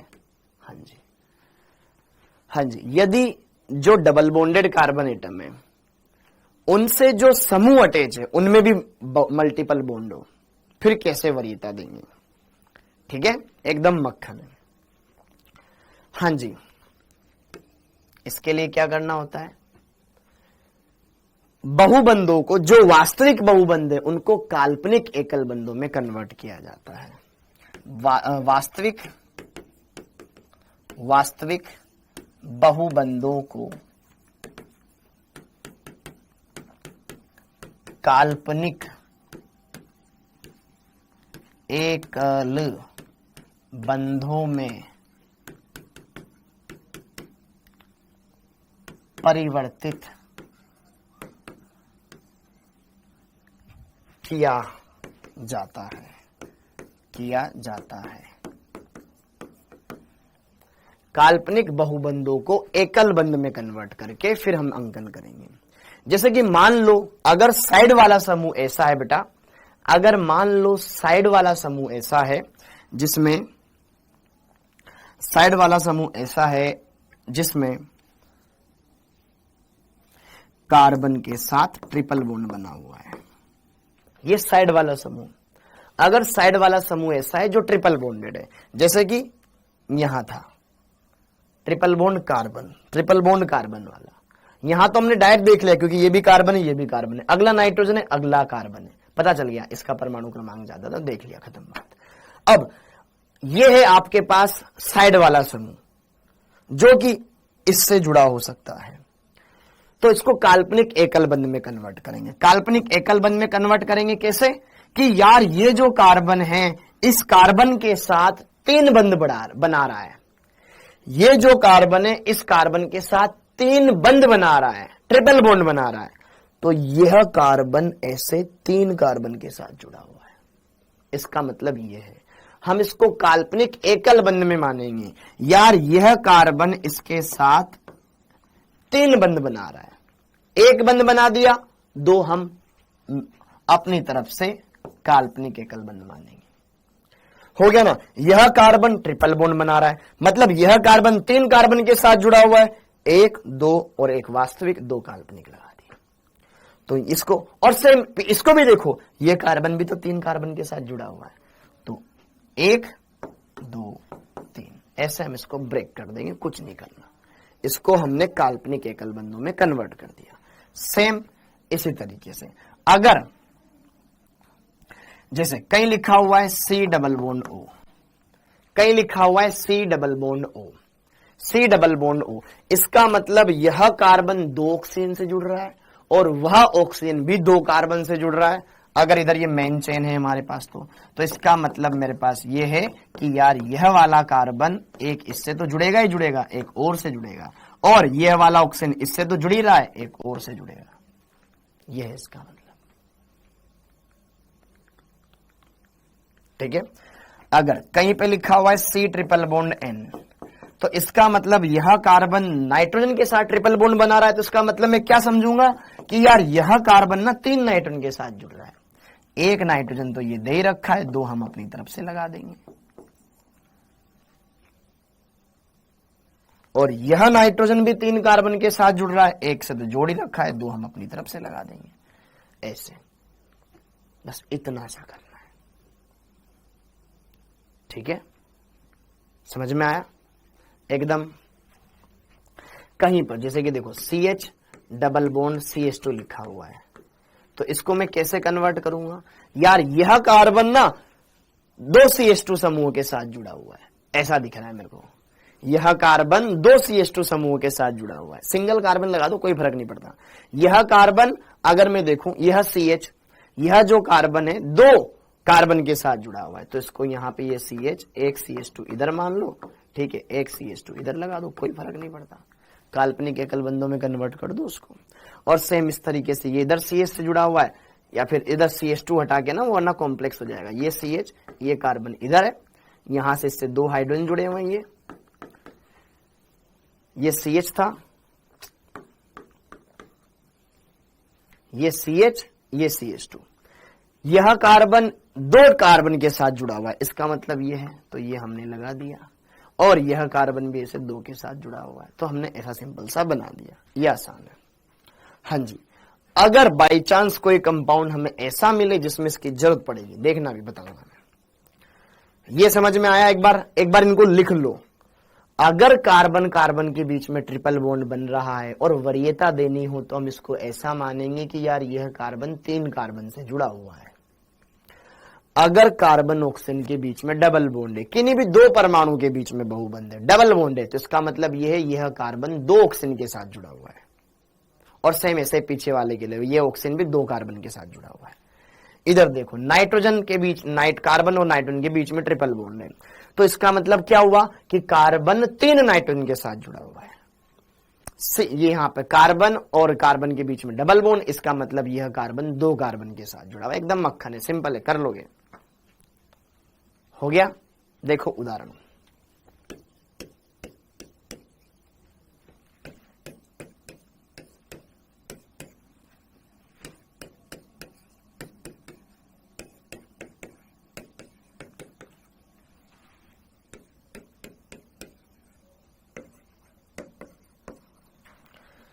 हाँ जी, इसमें वरीयता देते हैं। देखो ध्यान से, डबल बॉन्ड है, क्या डबल बॉन्ड के सापेक्ष ज्यामितीय समयोजता हो रही है। इस कार्बन से जुड़ा हुआ है एल्डिहाइड समूह, इधर जुड़ा हुआ है अम्ल कार्बोक्सिलिक अम्ल, अलग समूह है। इधर देखो साइनाइड जुड़ा हुआ है, इधर जुड़ा हुआ है NH2, अलग समूह है। बिल्कुल ये कंपाउंड GI शो करेगा। अब किसको वरीयता दूं? इस कार्बन में जरा देखो, इस कार्बन से जुड़ा हुआ है ये समूह, इस कार्बन, यहां पहला कार्बन, इधर भी पहला कार्बन, इधर चले ये भी कार्बन, ये भी कार्बन, इधर डबल बॉन्ड हो, इधर डबल बॉन्ड हो, इधर H, इधर OH, ऐसे देख लो। या फिर यह कार्बन डबल बॉन्ड बना रहा है, इसका मतलब यह कार्बन 2 ऑक्सीजन के साथ जुड़ा हुआ है। इमेजिनरी दुनिया में सोचो, यह कार्बन 2 ऑक्सीजन के साथ जुड़ रहा है और एक और 3 ऑक्सीजन के साथ जुड़ रहा है, तो इसको वरीयता देंगे।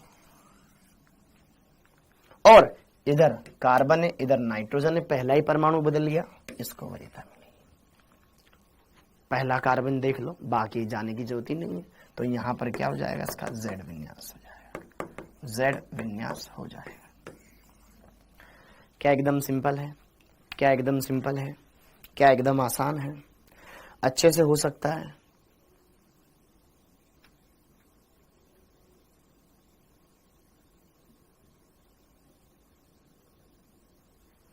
थंब बता दो, बस थंब बता दो।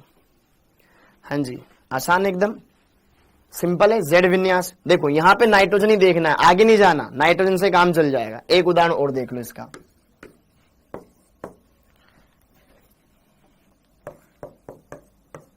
जैसे कि यहां पे ट्रिपल बॉन्ड लगा दिया जाए बेटा, और यहां पर CH डबल बॉन्ड CH2, यहां पे OH है, यहां पे SH है। तो इस कार्बन से ऑक्सीजन जुड़ा हुआ है, यहां सल्फर जुड़ा हुआ है, इसकी वरीयता ज्यादा।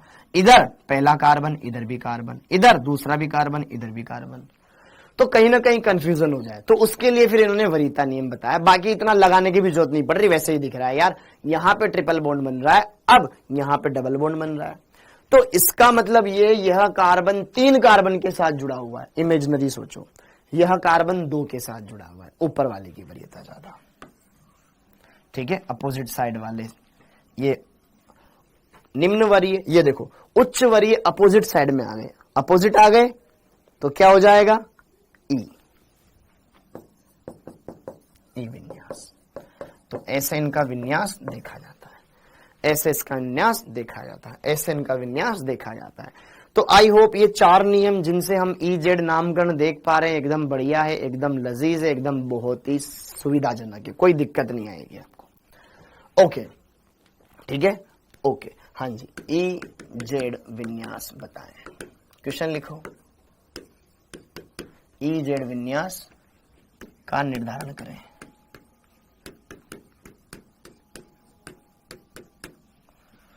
EZ विन्यास का निर्धारण करें। हाँ जी, पहला कंपाउंड, EZ विन्यास का निर्धारण करें। जो डबल बॉन्ड GI शो करेगा उन्हीं के लिए करेंगे, सबके लिए नहीं करेंगे। जो दर्शाए नहीं रहे उनसे हमें कोई मतलब नहीं है, जो दर्शाए नहीं रहे उनसे हमें कोई मतलब नहीं है।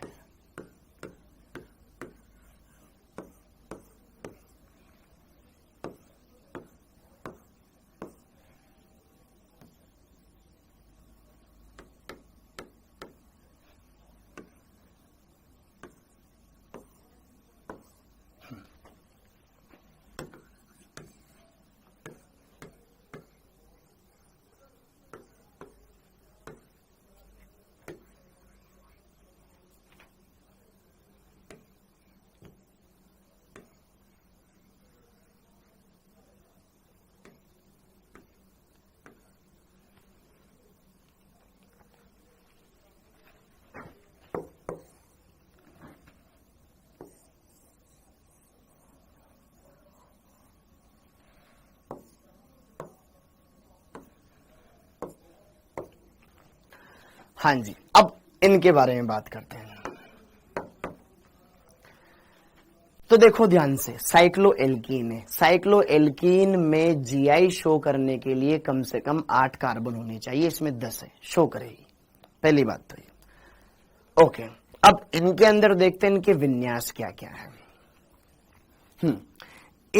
ये एक डबल बॉन्ड है, इस डबल बॉन्ड पे एक H जुड़ा हुआ है और एक ये अलग समूह जुड़ा हुआ है। इस डबल बॉन्ड पर एक H जुड़ा हुआ है, एक अलग समूह जुड़ा हुआ है। लेकिन जरा देखो ध्यान से, इस कार्बन पर एक हाइड्रोजन है और एक कार्बन है, ये भी इस तरफ ही है। एक हाइड्रोजन है, एक कार्बन है, दोनों उच्च वरीय समूह इन दोनों कार्बनों पर इसी दिशा में है। डबल बॉन्ड के एक और है, एक और है, एक और है, जेड विन्यास। इस डबल बॉन्ड पे खड़ा हो जाओ, ऊपर हाइड्रोजन आ जाएगा, इधर नीचे हाइड्रोजन आ जाएगा, ऊपर हाइड्रोजन आ जाएगा, एक नीचे आ जाएगा। ठीक है, sp2 है, तो यहां पे ट्रायंगल शेप ही बनाएंगे। ठीक है, sp2 है। तो अब जरा देखो, इसका ये कार्बन ये नीचे है, इसका ऊपर है, अपोजिट डायरेक्शन में, अपोजिट डायरेक्शन। ये वाला समूह ऊपर जा रहा है। इस डबल बॉन्ड को अगर मैं देखूं, इसकी वरीयता दूं, तो यार इससे एक समूह कार्बन ऊपर जा रहा है, एक दूसरा तो हाइड्रोजन ही है ना, इस पर एक हाइड्रोजन है और एक ये समूह है, तो इसको वरीयता मिलेगी, इसको वरीयता मिलेगी, ये अपोजिट जा रहे हैं। ई, ये देखो, दोनों नीचे की तरफ, दोनों नीचे की तरफ, दोनों नीचे की तरफ, जेड, दोनों सेम साइड, ऊपर की तरफ सेम साइड, जेड, एक ऊपर एक नीचे, ई, खत्म बात। हाँ जी, यहां पर दोनों समूह सेम साइड, जेड। यहां पे देखो, कोने वाला जीआई नहीं दर्शाया। ठीक है, एक ऊपर एक नीचे, ई, एक ऊपर एक नीचे, ई, हाँ या ना। अब इस कंपाउंड में देखो जरा, कोने वाला जीआई शो ही नहीं करेगा, CH2 समूह। यहां पे भी कोने वाला जीआई शो ही नहीं करेगा, CH2 है। यहां पे जरा देखो, ऊपर नीचे, ई, दोनों समूह ऊपर, जेड। हो जाएगा एकदम क्लियर? अरे हो जाएगा क्या एकदम क्लियर? अरे हो जाएगा क्या एकदम क्लियर?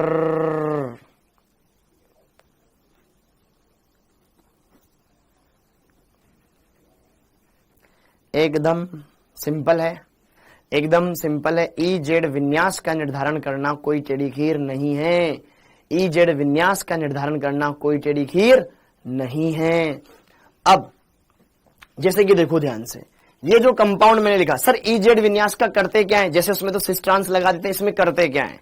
EZ विन्यास का करते क्या है, कैसे बताते हैं? जैसे कि बेटा इस कंपाउंड को मैं देखूं, अगर आपके पास स्पेस हो तो यहां पे देखो ध्यान से, मैं इसको लिख देता हूं दोबारा। यहां डबल बॉन्ड लगाया, फिर यहां डबल बॉन्ड लगाया, फिर यहां लगाया। ठीक है, डबल बॉन्ड। ओके, नंबरिंग किधर से करेंगे? जिधर से समूह नजदीक हो, डबल बॉन्ड नजदीक होगा। 1 2 3 4 5 6 7। ठीक है, 7 कार्बन है टोटल। इसका विन्यास क्या था? ई था। इसका विन्यास क्या था? जेड था। तो देखो इसके नाम कैसे लिखते हैं, इसका नाम कैसे लिखते हैं? 3 नंबर पर ई है, 5 नंबर पर जेड है, तो यहां पे लिखेंगे 3E 5Z, 3E 5Z, ऐसे लिख दो, 3E 5Z। अब जो भी नाम है लिख दो। ठीक है, 7 कार्बन की है तो हेप्ट,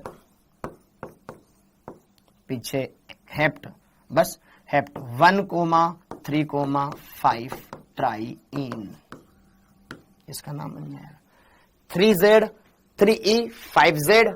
जो डबल बॉन्ड E वाले हैं उसको E से दर्शा दो, जो Z वाले हैं उसको Z से दर्शा दो, और फिर ट्राईइन लगा दो पीछे जो भी नाम है। बोलो, ऐसे इनका नाम लिखा जाता है। बोलो, क्लियर है? ये नाम भी लिखना हो गया आपके। जल्दी जल्दी लिखो, फटाफट से लिखना है, मैं आगे बढ़ना है। फटाफट से क्लियर करो इसको, छाप लो एकदम। हो गया? EZ नामकरण करना कोई बड़ी बात नहीं है। अगर समान समूह एक और है तो E लिख देंगे, Z लिख देंगे, अपोजिट और है तो E लिख देंगे। ओके, और नाम लिखना है तो कौन सा डबल बॉन्ड? भाई ये 3 नंबर वाला कार्बन है ना, 3 के सापेक्ष देखेंगे, E 3E 5Z, ऐसे, सिंपल है। ये हो गया इजेड नामकरण। अब ऑक्जिम और एजो यौगिक, एजो में तो अपने को जरूरत नहीं पड़ती, एज ऑक्जिम में देख लो, अगर बाई चांस तुम्हारे आ जाए तो, वैसे आता नहीं फिर भी देख लो। हाँ जी, सिन एंटी नामकरण, सिन एंटी नामकरण, सिन SYN और एंटी, सिन एंटी नामकरण, सिन एंटी नामकरण, सिन एंटी नामकरण। हाँ जी, अब सिन एंटी नामकरण ये ऑक्जिम में और एजो यौगिकों में देखा जाता है। तो जरा देखो ध्यान से, ऑक्जिम में, ऑक्जिम, ऑक्जिम क्या होता है बेटा, जिसमें कार्बन होता है, फिर डबल बॉन्ड नाइट्रोजन, और इस पर एक तो लोन पेयर होता है और एक होता है OH। हाँ या ना, ठीक, ओके।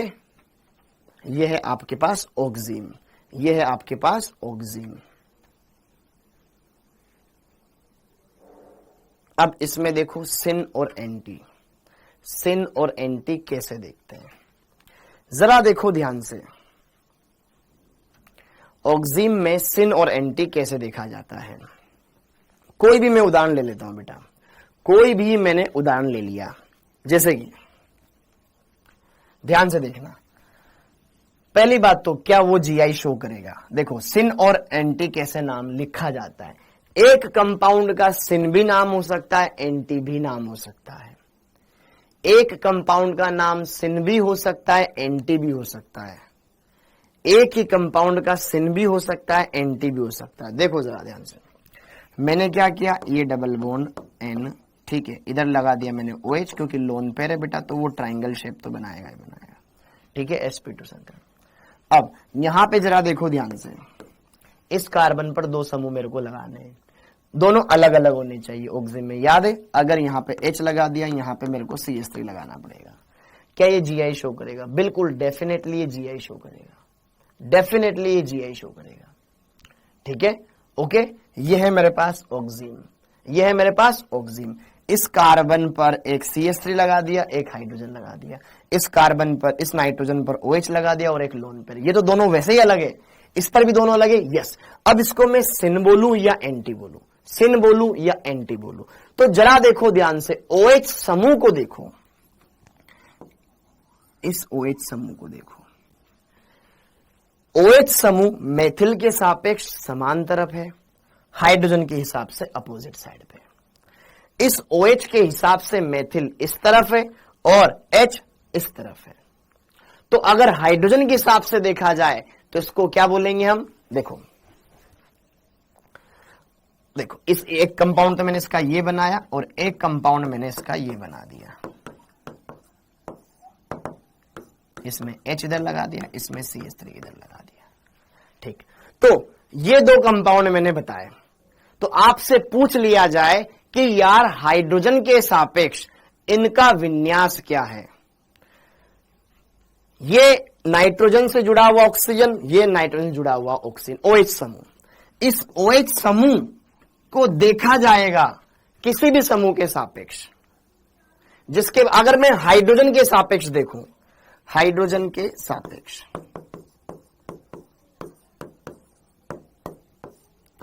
हाइड्रोजन के सापेक्ष यह OH अपोजिट साइड में है, तो उसको बोलेंगे एंटी रूप। ठीक है, ये है आपका एंटी। और इसमें देखेंगे तो ये बनेगा आपका सिन, क्योंकि दोनों एक ही तरफ है, द्विबंध के दोनों एक ही तरफ है। सिन और एंटी ऐसे देखा जाता है। हाइड्रोजन के सापेक्ष देख लिया जाए तो सिन और एंटी। मान लो किसी यौगिक में डायरेक्ट हाइड्रोजन ही ना हो तो फिर कैसे देखेंगे? किसी की भी सापेक्ष देख लेंगे। देखो ध्यान से, यहां पे जरा देखो ध्यान से, यह एक ऑक्सीजन है, यह भी एक ऑक्सीजन है। इसमें हाइड्रोजन के सापेक्ष अगर मैं देखूं तो यह OH अपोजिट है, अपोजिट है, एंटी है, एक दूसरे के दुश्मन है, एक दूसरे के विपक्ष में, और ये सेम साइड पर है, तो इसको बोल दिया मैंने सिन। सिन और एंटी, बस इतना देखना है। लेकिन अगर सर हाइड्रोजन ना हो, कुछ और हो, तो ये समझ में आया? देखो ध्यान से, ये उदाहरण, ठीक है, ये पहला। अब देखो दूसरा, मान लो यहाँ पे डबल बॉन्ड लगाया, यहाँ N है, इस पे लोन पेयर है, कोई दिक्कत नहीं है। अब यहाँ पे मेथिल लगा दिया और यहाँ पे लगा दिया एथिल। अब कैसे बताओगे, अब कैसे बताओगे? तो यहां पर जरा देखो ध्यान से, यह OH दोनों के सापेक्ष देखा जा सकता है, दोनों के सापेक्ष देखा जा सकता है। ओके, अगर मैं देखूं मेथिल के सापेक्ष, उसी की तरफ है तो उसके सापेक्ष हो जाएगा सिन, ठीक है। और अगर एथिल के सापेक्ष देखा जाए तो इसके सापेक्ष हो जाएगा एंटी। बस ये ध्यान रखना, ठीक है। तो इनके पीछे आपको ज्यादा पढ़ने की जरूरत नहीं है, जेई में भी नहीं आता है। बस हाँ, ये कंपाउंड भी जीआई दर्शाते हैं, इसलिए इनके भी नाम लिखे जाते हैं। सिन और एंटी, कंफ्यूज होने की जरूरत बिल्कुल नहीं है। क्लियर हो गया मामला? ओके, क्लियर है?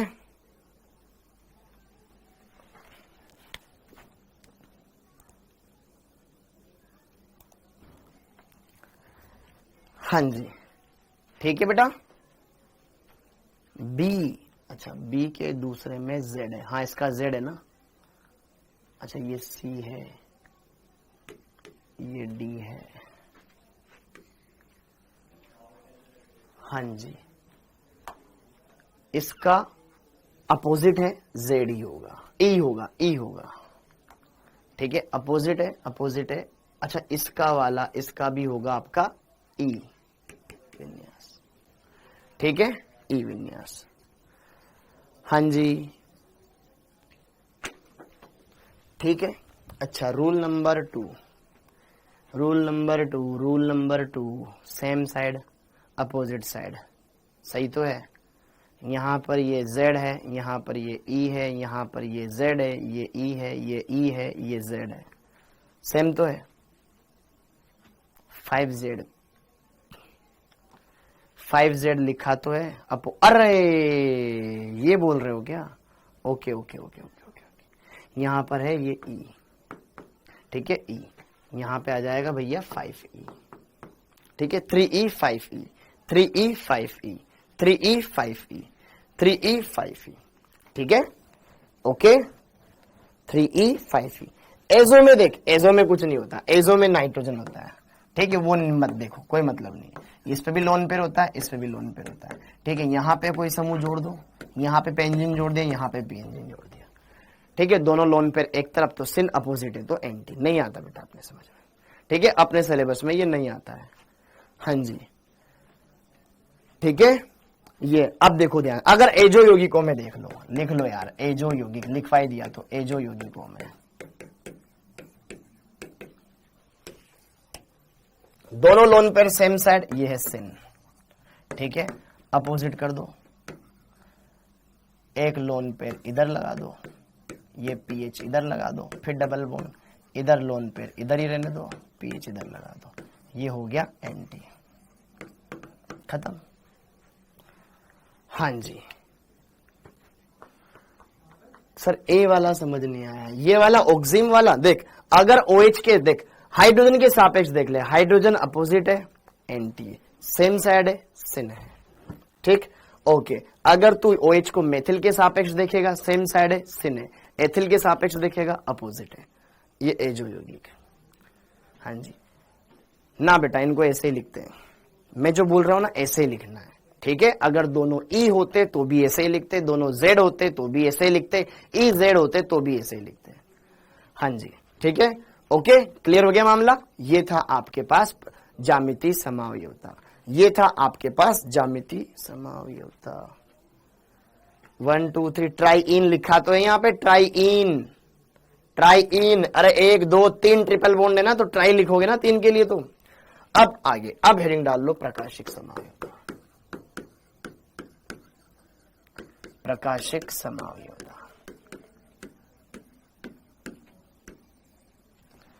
Optical isomerism, optical isomerism, optical isomerism, optical isomerism, हाँ जी।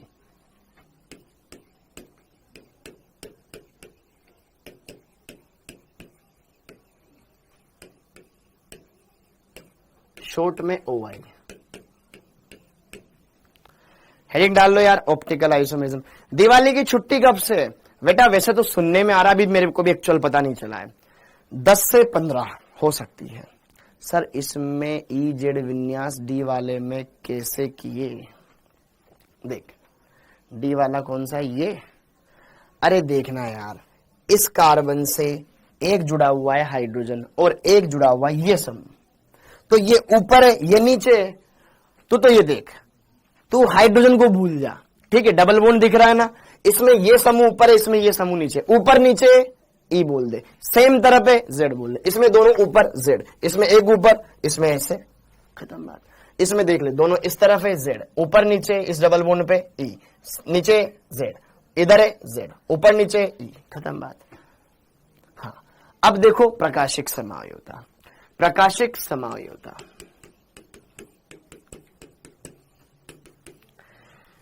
प्रकाशिक समावयवता। तो अब चुपचाप से बढ़िया से पढ़ लो। हाँ वेरी गुड बेटा, रेबल स्टार, ठीक है, अच्छी बात है। हाँ जी, अब जरा देखो ध्यान से यहां पर, अब जरा देखो ध्यान से यहां पर, देख लो मेरी बात, ठीक है। डी वाले का निकिता जी बेटा नहीं आता है आपके, नहीं आता है, मत हो उनके लिए परेशान, ठीक है, बस केवल ये देख लेगा इजेड, और तुम्हारे तो सिंपल कंपाउंड आता है, 4 कार्बन से बड़ा कोई कंपाउंड ही नहीं आता तुम्हारे नीट में, ठीक है, ओके, फिर भी तुम्हारा सिलेक्शन नहीं होता है। अब देखो ध्यान से यहां पर प्रकाशिक समावयवता, प्रकाशिक समावयवता। अब प्रकाशिक थोड़ा सा देखो ध्यान से यहां पर, 1 मिनट आपको होल्ड पे रखना पड़ेगा। हाँ जी बेटा देखो, अब हम बात करेंगे प्रकाशिक समावयवता, ये भी त्रिविम समावयवता का ही भाग है। जी हाँ, ये भी त्रिविम समावयवता का ही भाग है। ओके, तो प्रकाशिक समावयवता क्या होता है, आइए इसको हम पढ़ते हैं। तो प्रकाशिक समावयवता कौन से यौगिक दर्शाते हैं, ठीक है, तो इसके बारे में बात कर लेते हैं। हाँ, अब यहां पर सबसे पहले आपको एक शब्द समझना पड़ेगा, समतल ध्रुवित प्रकाश। सबसे पहले आपको यह पढ़ना पड़ेगा, समतल ध्रुवित प्रकाश, समतल ध्रुवित प्रकाश। ये तुम्हारे क्लास 12th का हेलो एल्केन वाला चैप्टर में भी काम आएगा, ठीक है, उसमें पीछे दे रखा है। अगर कोई बच्चे 12th की एनसीईआरटी पढ़ रहे होते हैं तो ये वहां दे रखा है, सर ये मेरे को एनसीईआरटी में कहां मिलेगा, क्लास 12 की जो केमिस्ट्री है उसमें हेलोजन वाले यौगिक वाला जो चैप्टर है बेटा वहां मिलेगा, ऑर्गेनिक का पहला चैप्टर क्लास 12th में, उसमें मिल जाएगा ये, ठीक है। प्रकाशिक समावयवता, समतल ध्रुवित प्रकाश, plane polarise light, plane polarise light, plane polarise light, PPL. तो समतल ध्रुवित प्रकाश क्या होता है बेटा, ऐसा प्रकाश जिसके कण एक ही तल में कंपन करते हो, या तो ऊर्ध्वाधर तल में या क्षैतिज तल में, या ऐसे या ऐसे, एक ही तल में कंपन करते हो, ठीक है। ऐसा नहीं कि ऐसे ऐसे करते करते ऐसे हो गए या ऐसे हो गए, एक ही तल में, या तो सब उछलेंगे तो ऊपर नीचे, या इधर उधर इधर उधर इधर उधर, वाइब्रेशन एक ही तरफ होगा उनका, एक्स वाई तल में, वाई जेड तल में, एक्स जेड तल में, एक ही तल में कंपन करेंगे, तो ऐसा प्रकाश कहलाता है समतल ध्रुवित प्रकाश, ठीक है। वह प्रकाश फटाफट से लिख लो, वह प्रकाश जिसके कण एक ही तल में कंपन करते हों,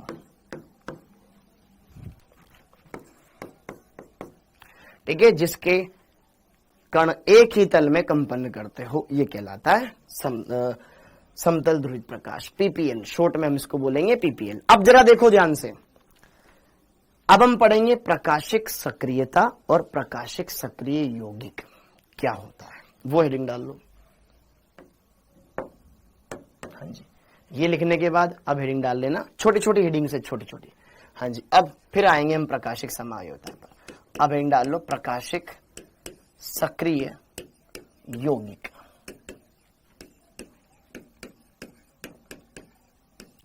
optical active compound, optical active compound,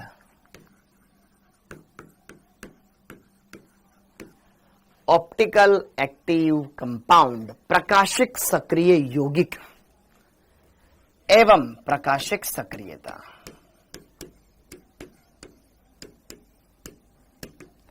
प्रकाशिक सक्रियता, प्रकाशिक सक्रियता, प्रकाशिक सक्रियता को इंग्लिश में बोलते हैं बेटा ऑप्टिकल एक्टिविटी। ऑप्टिकल एक्टिविटी,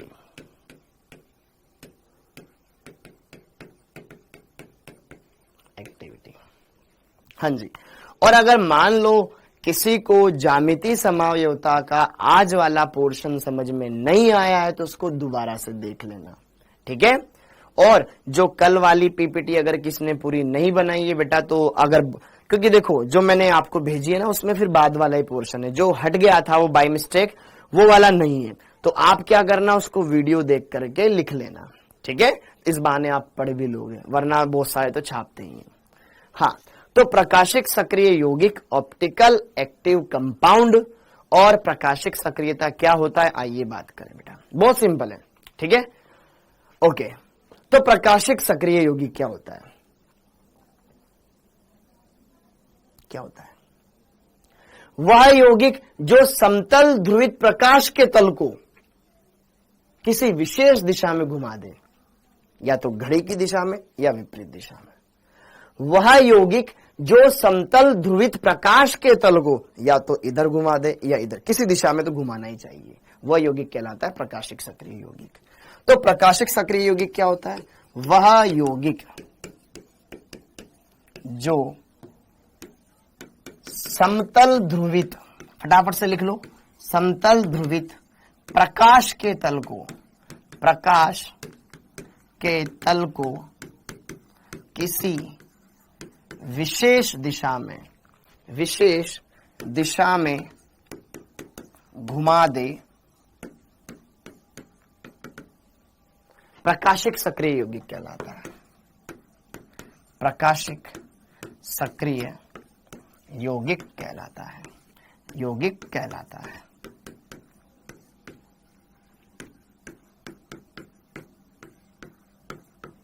यह घटना प्रकाशिक सक्रियता कहलाती है, यह गुण प्रकाशिक सक्रियता कहलाता है, प्रकाशिक सक्रियता कहलाता है। जिन्होंने लिखा हुआ है ऑलरेडी मत लिखना बेटा, क्या तुम में से बहुत सारे ड्रॉपर है ना, इसलिए प्रकाशिक सक्रियता कहलाता है, अगर तुम्हें ऑलरेडी पता है तो। हाँ जी, अब सर कैसे? देखो, किसी भी यौगिक के बारे में मुझे पता करना है बेटा। जैसे कि मान लो मेरे पास मैंने एक कार्बनिक यौगिक का सॉल्यूशन बना रखा है। अब मैं इस कार्बनिक यौगिक को चेक करना चाहता हूं ये प्रकाशिक सक्रिय है या निष्क्रिय है, ऑप्टिकल एक्टिव है या ऑप्टिकली डीएक्टिव है। तो मैं क्या करूंगा, इसका परीक्षण करूंगा, टेस्ट करूंगा, प्रैक्टिकल करके चेक करूंगा कि यार वाकई में ये प्रकाशिक सक्रिय है या नहीं है। तो प्रैक्टिकली कैसे चेक करते हैं, आइए मैं आपको यहां पर बताता हूं।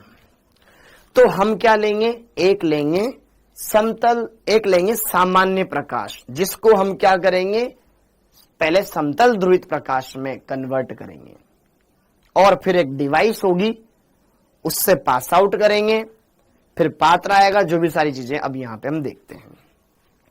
तो जरा देखो, पहले हम क्या करेंगे, सामान्य प्रकाश स्रोत से समतल ध्रुवित प्रकाश प्राप्त करेंगे।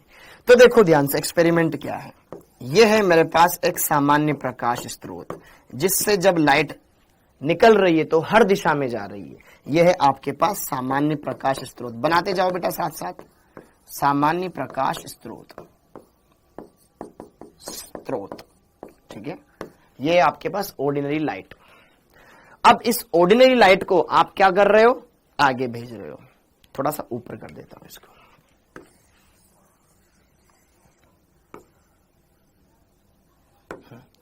अब हम क्या कर रहे हैं, इस ऑर्डिनरी लाइट को सबसे पहले निकोल प्रिज्म से पास आउट करते हैं। निकल प्रिज्म, निकोल प्रिज्म से हमने इसको पास आउट किया, ऐसा ये होता है।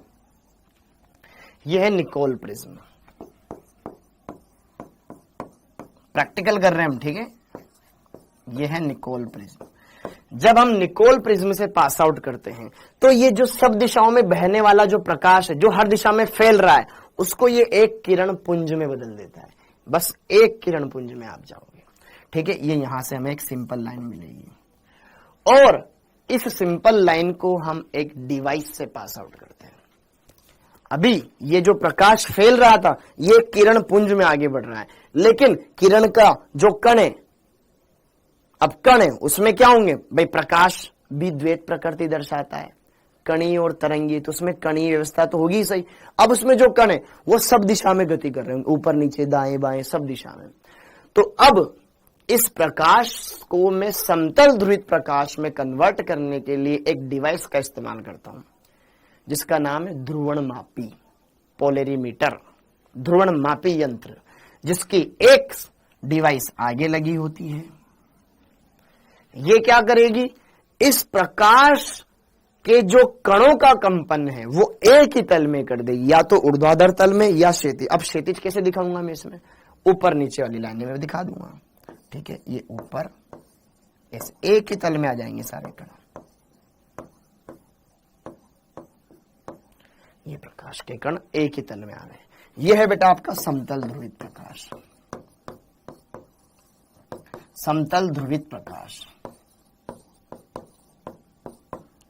यह है आपका समतल ध्रुवित प्रकाश, 7:30 बजे तक पढ़ेंगे, ठीक है। यह है आपका समतल ध्रुवित प्रकाश। अब समतल ध्रुवित प्रकाश है, अब समतल ध्रुवित प्रकाश हमें मिला। अब जैसे ही इस समतल ध्रुवित प्रकाश को अब इस यौगिक से गुजारेंगे, मैंने यहां पे क्या बना रखा है, यहां पर एक पात्र लगा रखा है। इस पात्र में मैंने क्या भरा हुआ है, यहां पर सॉल्यूशन भरा हुआ है। और मान लो इसमें जो मैंने कार्बनिक यौगिक लिया है वो कैसा है, प्रकाशिक सक्रिय है, प्रकाशिक सक्रिय यौगिक का विलयन।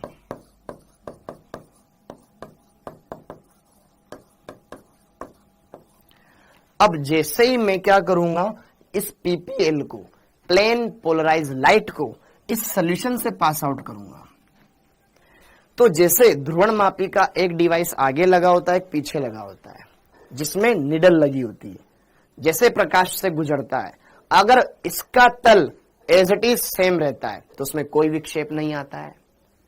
लेकिन जैसे ही हमने प्रकाश किरणों को, समतल ध्रुवित प्रकाश किरणों को इसमें से गुजारा, उस सुई में विक्षेप आ जाता है, या दाईं ओर मुड़ जाती है या बाईं ओर मुड़ जाती है।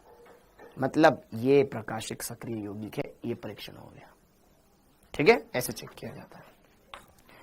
तो यहां पर बेटा जो प्रकाश निकलेगा, जो सब ऐसे ऊपर नीचे तलों में कंपन कर रहे थे कण, जैसे इससे पास आउट होगा, या तो इनके कंपन की दिशा क्षैतिज से घड़ी की दिशा में मुड़ जाएगी, क्लॉकवाइज रोटेशन हो जाएगा थीटा कोण पर। अगर घड़ी की दिशा में घूर्णन हो जाए तो यह यौगिक कहलाएगा मेरा दक्षिण ध्रुवण घूर्णक, दक्षिण ध्रुवण घूर्णक, ध्रुवण घूर्णक, जिसको स्मॉल डी या प्लस के चिन्ह से व्यक्त किया जाता है। स्मॉल डी और प्लस के साइन से हम रिप्रेजेंट करेंगे। अगर क्या है, घड़ी की दिशा में घूर्णन हो जाए, क्लॉकवाइज रोटेशन हो जाए, तो हम बोलेंगे इसके अंदर जो यौगिक है वो प्रकाशिक सक्रिय है और उसका विन्यास है स्मॉल डी या पॉजिटिव प्लस, ठीक है।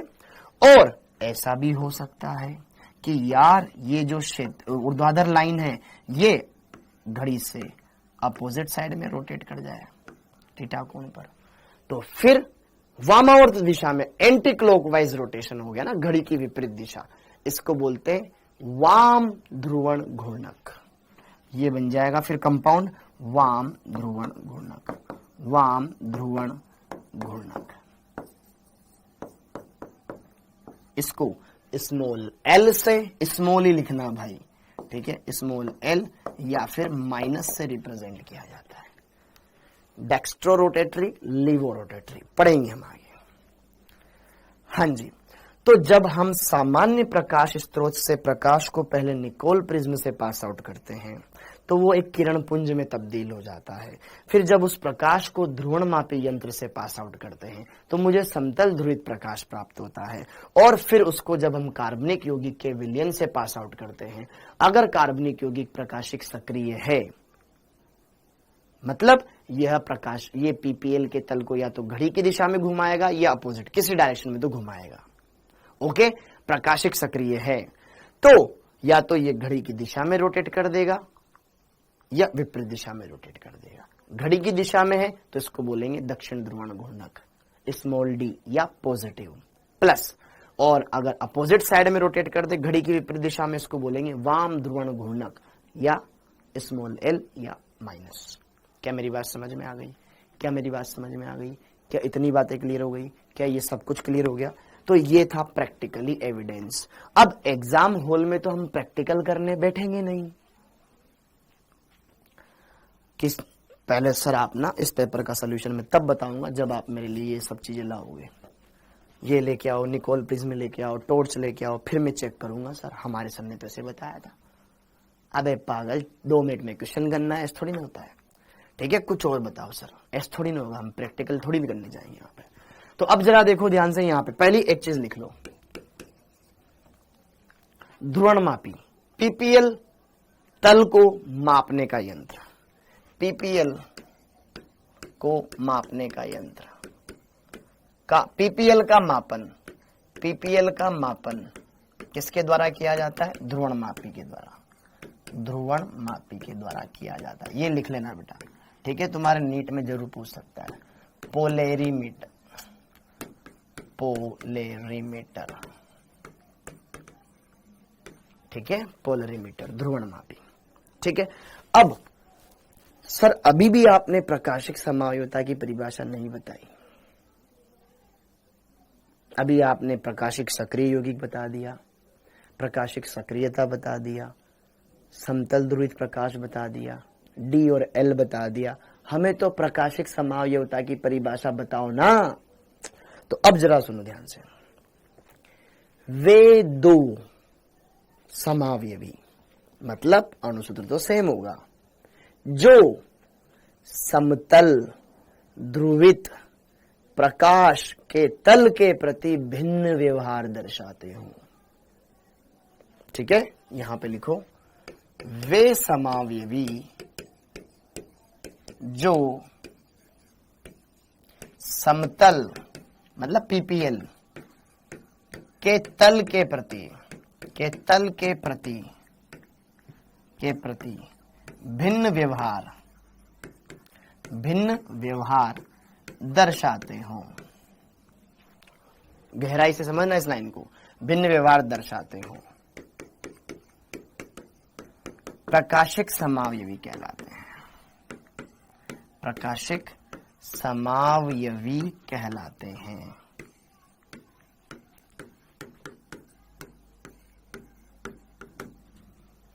यह फिर प्रकाशिक समावयवता कहलाता है। ठीक है, अब मेरी बात सुनना, दो समावयवी है भाई साहब, मान लो एक कंपाउंड के दो, मेरे पास ये दो कंपाउंड है, इसको मैंने चेक किया, इसने कुछ ना कुछ विक्षेपण कर दिया, और वही अणुसूत्र इसका है, इसने भी विक्षेपण कर दिया। अगर ये घड़ी की दिशा में घुमाए तो ये विपरीत दिशा में घुमाए, विपरीत, देखो लाइन में लिखा हो, जो भिन्न व्यवहार दर्शाए, एक क्लॉकवाइज घुमाए तो दूसरा एंटी क्लॉकवाइज घुमाए, या एक घुमाए दूसरा न घुमाए। ये भी मतलब है, भिन्न व्यवहार का मतलब एक घड़ी की दिशा में घुमा रहा है, दूसरा विपरीत दिशा में घुमा रहा है, मतलब दोनों प्रकाशिक सक्रिय है। और एक घुमा रहा है दूसरा नहीं घुमा रहा है, एक प्रकाशिक सक्रिय एक प्रकाशिक निष्क्रिय है, इनका जोड़ा भी प्रकाशिक समावयवी कहलाएगा। दोनों घुमा रहे हैं, बहुत अच्छी बात है, एक घुमा रहा है एक नहीं घुमा रहा है, तब भी कोई बात नहीं, दोनों का जोड़ा प्रकाशिक समावयवी कहलाएगा। क्या मेरी बात समझ में आई परिभाषा के? तो वे समावयवी जो समतल ध्रुवित प्रकाश के तल के प्रति भिन्न व्यवहार दर्शाते हैं, प्रकाशिक समावयवी कहलाते हैं। इसकी डिटेल में चर्चा आगे करेंगे। ठीक है, क्या मेरी ये कहानी समझ में आई आपको?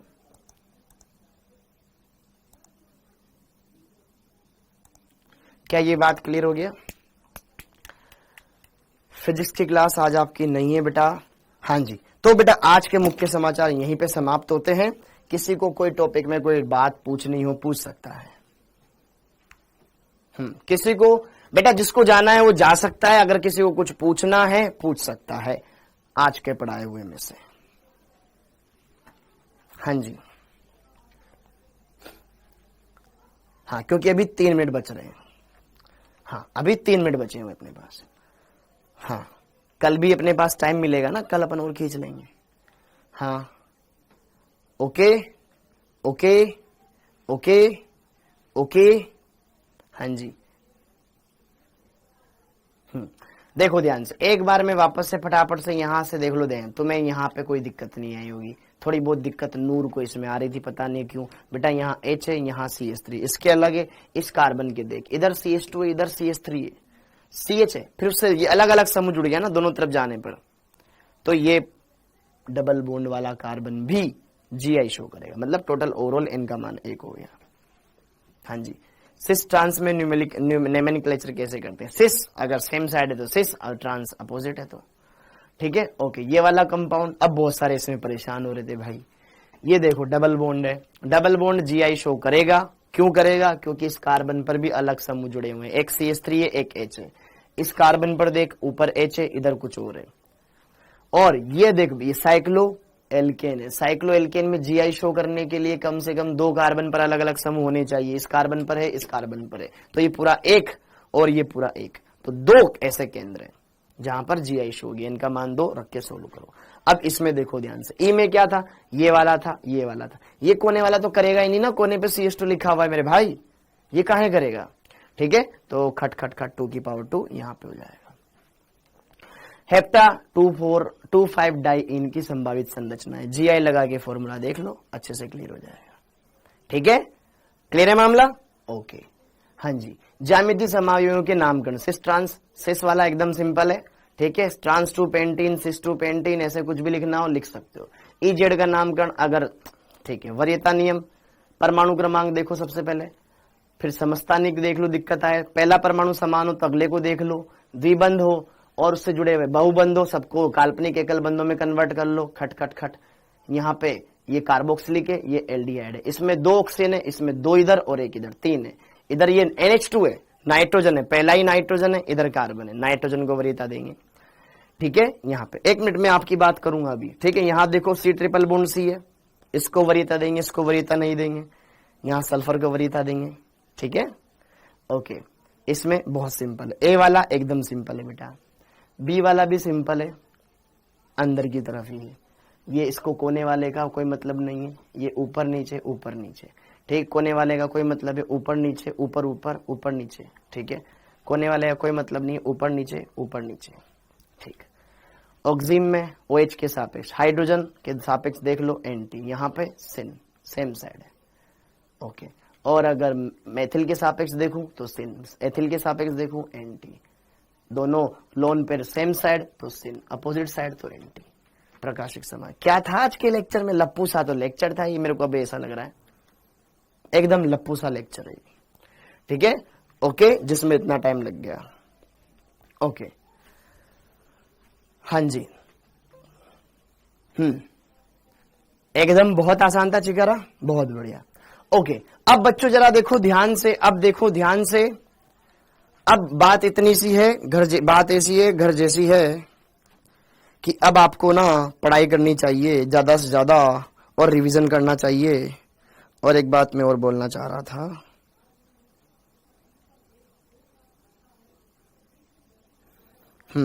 ऑर्गेनिक का मॉड्यूल, हाँ जी, जो मैंने आपको PDF भेजी है बेटा, PDF का नाम क्या है इसका? Chemistry module part 2। ठीक है, यहां पर केमिस्ट्री का जो पार्ट 2 वाली PDF है, पार्ट 2 वाली जो PDF है, केमिस्ट्री की पार्ट 2 वाली जो PDF है, ठीक है, कल हम लंबे खींच लेंगे। ठीक है ओके, तो इसमें आप क्लासिफिकेशन एंड कितने पेज नंबर पर है ये? पेज नंबर भी लिख देता हूं मैं, पेज नंबर। ठीक है, पेज नंबर 230, पेज नंबर 230, ठीक है। 230, 231, 232, 33, 34, 35 IUPAC के पूरे कंप्लीट क्वेश्चन कर लेना, ठीक है। IUPAC कंप्लीट आप लगा सकते हो, कोई दिक्कत नहीं है, ठीक है। यहां से इसको लगाने लग जाओ, जो नहीं लगा रहे हैं लगाने लग जाओ। IUPAC कंप्लीट कर सकते हो और आइसोमेरिज्म जितने क्वेश्चन बन जाए उतने आप लगा सकते हो, ठीक है। तो ये कर लो, बहुत है बहुत है बहुत है। ये खत्म हो जाए फिर और कर लेना, ठीक है। ओके, फिजिकल केमिस्ट्री में बेटा राइस स्टार अभी 12th के चैप्टर हो चुके हैं, 11th के बचे हुए हैं, ठीक है। साम्यावस्था बचा हुआ है, रेडॉक्स बचा हुआ है, थर्मो बचा हुआ है, ठीक है। इतना कैसे याद रहता है? इतना बेटा आज से थोड़ी पढ़ा रहा हूं मैं, आज से थोड़ी ना पढ़ा रहा हूं, तो इतना कैसे याद रहता है? सिस्टांस वाली स्लाइड, ठीक है। सिस्टांस वाले में क्या है यार? अपोजिट है, हाइड्रोजन हाइड्रोजन, यहाँ सेम सेम पे सिस, ठीक है। अब समान समूह समान, और ठीक है। होमवर्क में ज्यादा से ज्यादा क्वेश्चन डाले भाई। होमवर्क में बेटा संजना जी क्वेश्चन ही नहीं मिलते, कहां से डालूं मैं, ठीक है। जहां से डालते थे क्वेश्चन ही खत्म हो गए, ठीक है। अब इस टॉपिक, अब मान लो एक टॉपिक के कितने क्वेश्चन डाल सकता हूं मैं, तो फिर मैं मॉड्यूल बोल दिया ना आज, इसलिए मैंने मॉड्यूल के लगाओ, जितना हो सके लगाओ मॉड्यूल के, ठीक, ओके। और फिर मैं यहाँ पे क्लास में करवाई देता हूं, ओके जी। और आज 12 बजे वाली यूट्यूब वाली क्लास के क्वेश्चंस लगा लेना, ठीक है। उसकी PDF देख लेना, क्वेश्चन लगा लेना, बहुत फायदा मिलेगा, ओके। आप सभी का बहुत बहुत धन्यवाद। और मैंने आपके कोऑर्डिनेशन कंपाउंड के भी क्वेश्चंस डलवा दिए बेटा, मतलब उसकी NCERT संपूर्ण, और IUPAC और समावयवता की भी NCERT संपूर्ण भी डलवा दी है, ठीक है। हाँ जी, मॉड्यूल कहाँ देखा जाता है? आपके कोर्स पे जाओ, PDF नोट्स पे जाओ, वहां पे जाके प्रैक्टिस में जाके देखो, अभ्यास उसमें मिल जाएगा। हाँ जी बिल्कुल बेटा, बिल्कुल।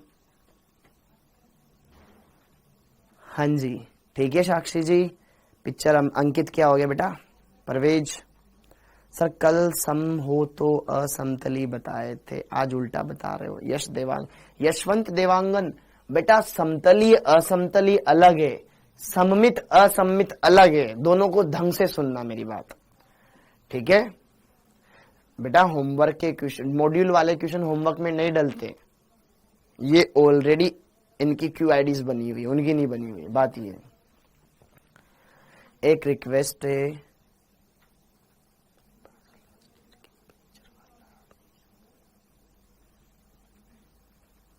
वंदे Mataram, bye bye, tata bye bye, जय हिंद।